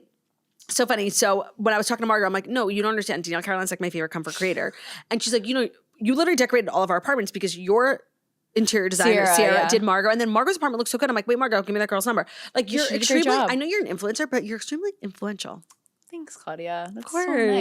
so nice. I want to see more home decor from you, please. Really? Yes, I really love Okay. when you post about like little things. Don't you feel like it's so I know it's personal? vulnerable. I It is. I know know. it's like so stupid, but there are certain things like I'll post about if you don't like it, like I don't care. But Yeah. like my house is my safe haven. No, that's fair. And so if I'm gonna post it and you're gonna be like, well, you should move. I mean, even when I shared my nursery reveal, somebody was like, a lot of people were like, the crib is not centered on the wall and you need to move Oh, the carpet. And yeah. you know what? They were right, but like so annoying. No, and you definitely have to be ready for that because I'll have people telling me you need wire covers on your. I'm like, fuck you. Like I can't. Wires are so annoying. So sorry, I'm saying the F word so much No, today. no. I'm so Do you curse on your sorry. pod? Yeah, yeah. What days do you release your episodes? on Wednesdays. That's a good day. Yeah, it's a good day. And you guys do a Hump lot day. of live shows. We do a lot of live shows. Like they're so, I mean, you know, they're Yeah. so fun. I went to They yours are last so year. fun. They're so fun. They definitely take a lot out of you and like because we really, want to make it people Make it buying good. tickets. Yeah, exactly. I think like for a while we got to a place where every podcast had a live show, and I just don't think that's necessary. No. And if you're not going to make it worth people's money, especially our listeners, I think we're a little bit older. A lot of them have kids, so if you're Yeah. gonna like get a sitter, Go out. it has to be worth your time. So I appreciate that you put your whole gal on the gussy into your live shows. Thank you. Yeah, we tried to not do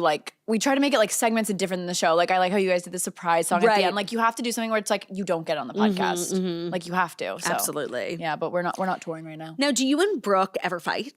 We get asked this a lot. No, as, like, I know. people who work together. We are just so honest with each other. So one might think, no, we don't fight. Yeah. We don't fight. It's very much so like, oh, I don't agree with that. Okay, well, can we find a compromise? Right. It's very like we're both in therapy. So I feel like it's both of us. Very healthy communicators. It's very healthy communicate. Like also I have known her literally since I had braces when I was 14. How did you guys meet?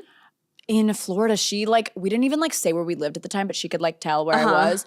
And she was like, hey, I'm gonna be in Florida. And we met up at the mall. Our moms came. Stop. That's so fucking cute. You were 14. I was 14. I think she was 15. And we met up at the mall. It's cute now. I feel like if something like that happened now and you were like meeting someone on the internet, it would Yeah, be it's like, like, oh, no. whatever. I feel like now, because now we know the when you're scary parts of younger. the internet. Okay, yes, sorry. I thought But you meant this is so precious. And so like you told your mom, you were like, I'm going to meet this girl from the internet. And your mom was like, I have to come. yes. And her mom was like, I'll be there too. And then we just sat in the food court. Stop. Talked That's so in Tampa. cute. I know. And then it's actually so crazy. Like she ended up going to the University of Georgia. I was touring. She did? Yes, she went to UGA too. But I just go hard for the football. So Right. But she is the reason I'm there because I was touring all the schools. I was touring Alabama. I knew I wanted to go in the South. And obviously when I toured there, she was already there and she showed me a really fucking good time. Wow. That's so cute. I know. I'm so obsessed. It's so fun. We go to Georgia games together. So your podcast is called Gals on the Go. You drop episodes every Wednesday. Wednesday. Be sure to tune in, you guys. It's so nice of you. Follow Danielle. I love your content, I have That's to say. so If you're in nice. the I love mood for yours. peaceful, pargy vibes. That's- YouTube, TikTok, Instagram at Danielle Carolan. Thank you you. so much for being here. It's been a pleasure to sort of close the circle on this. This was so nice to chat with you. I had And so you- much to say. You crushed the fast Did I do a five. good Yeah, job? of course. Really? Of course. No, you did not do a bad job. Absolutely not. I feel like you were really, I feel like I talked a lot. No, And I do too. Well, so I just want to say I am getting a little bit of hate during this maternity leave because people are like, Claudia, you have to let the guests talk. And I'm really Oh. trying. crying. I got a lot of hate with my episode with Xandra, but like I got nervous for her, so I just like talked for her. I do the same thing. And I fill the space. I just got that with also Susie Weiss, and I'm like always aware of it, and I'm trying. So guys, I'm reading your comments. Thanks so much. I know. No, I'm reading the comments too, and I'm sorry I'm not Joey. I'm sorry I'm not Joey, but you know what? I hope I did okay. He is going to love that you said that. I am a new fan of him now. Oh my God, he's everything. I should have brought baguette. Me and Ben want to become his manager. Like we're like, you are going to be a star. We needed like a resurgence for Joey. 1,000%. Oh my God, he's gonna love that. Well, you guys, thank you so much for listening to the Toast and Millennial Morning Show, where we deliver the fast 5 stories you need to know every Monday through Friday on YouTube. So if you're watching us on YouTube, please feel free to subscribe and give this video a thumbs up. We're also available as a podcast and where podcasts can be found. So Spotify, iTunes, Stitcher, Public Radio, iRadio, CastBox, all the places where listen to podcasts find us. The Toast, leave a 5-star review about how beautiful, stunning, and wickedly talented we are. Love ya.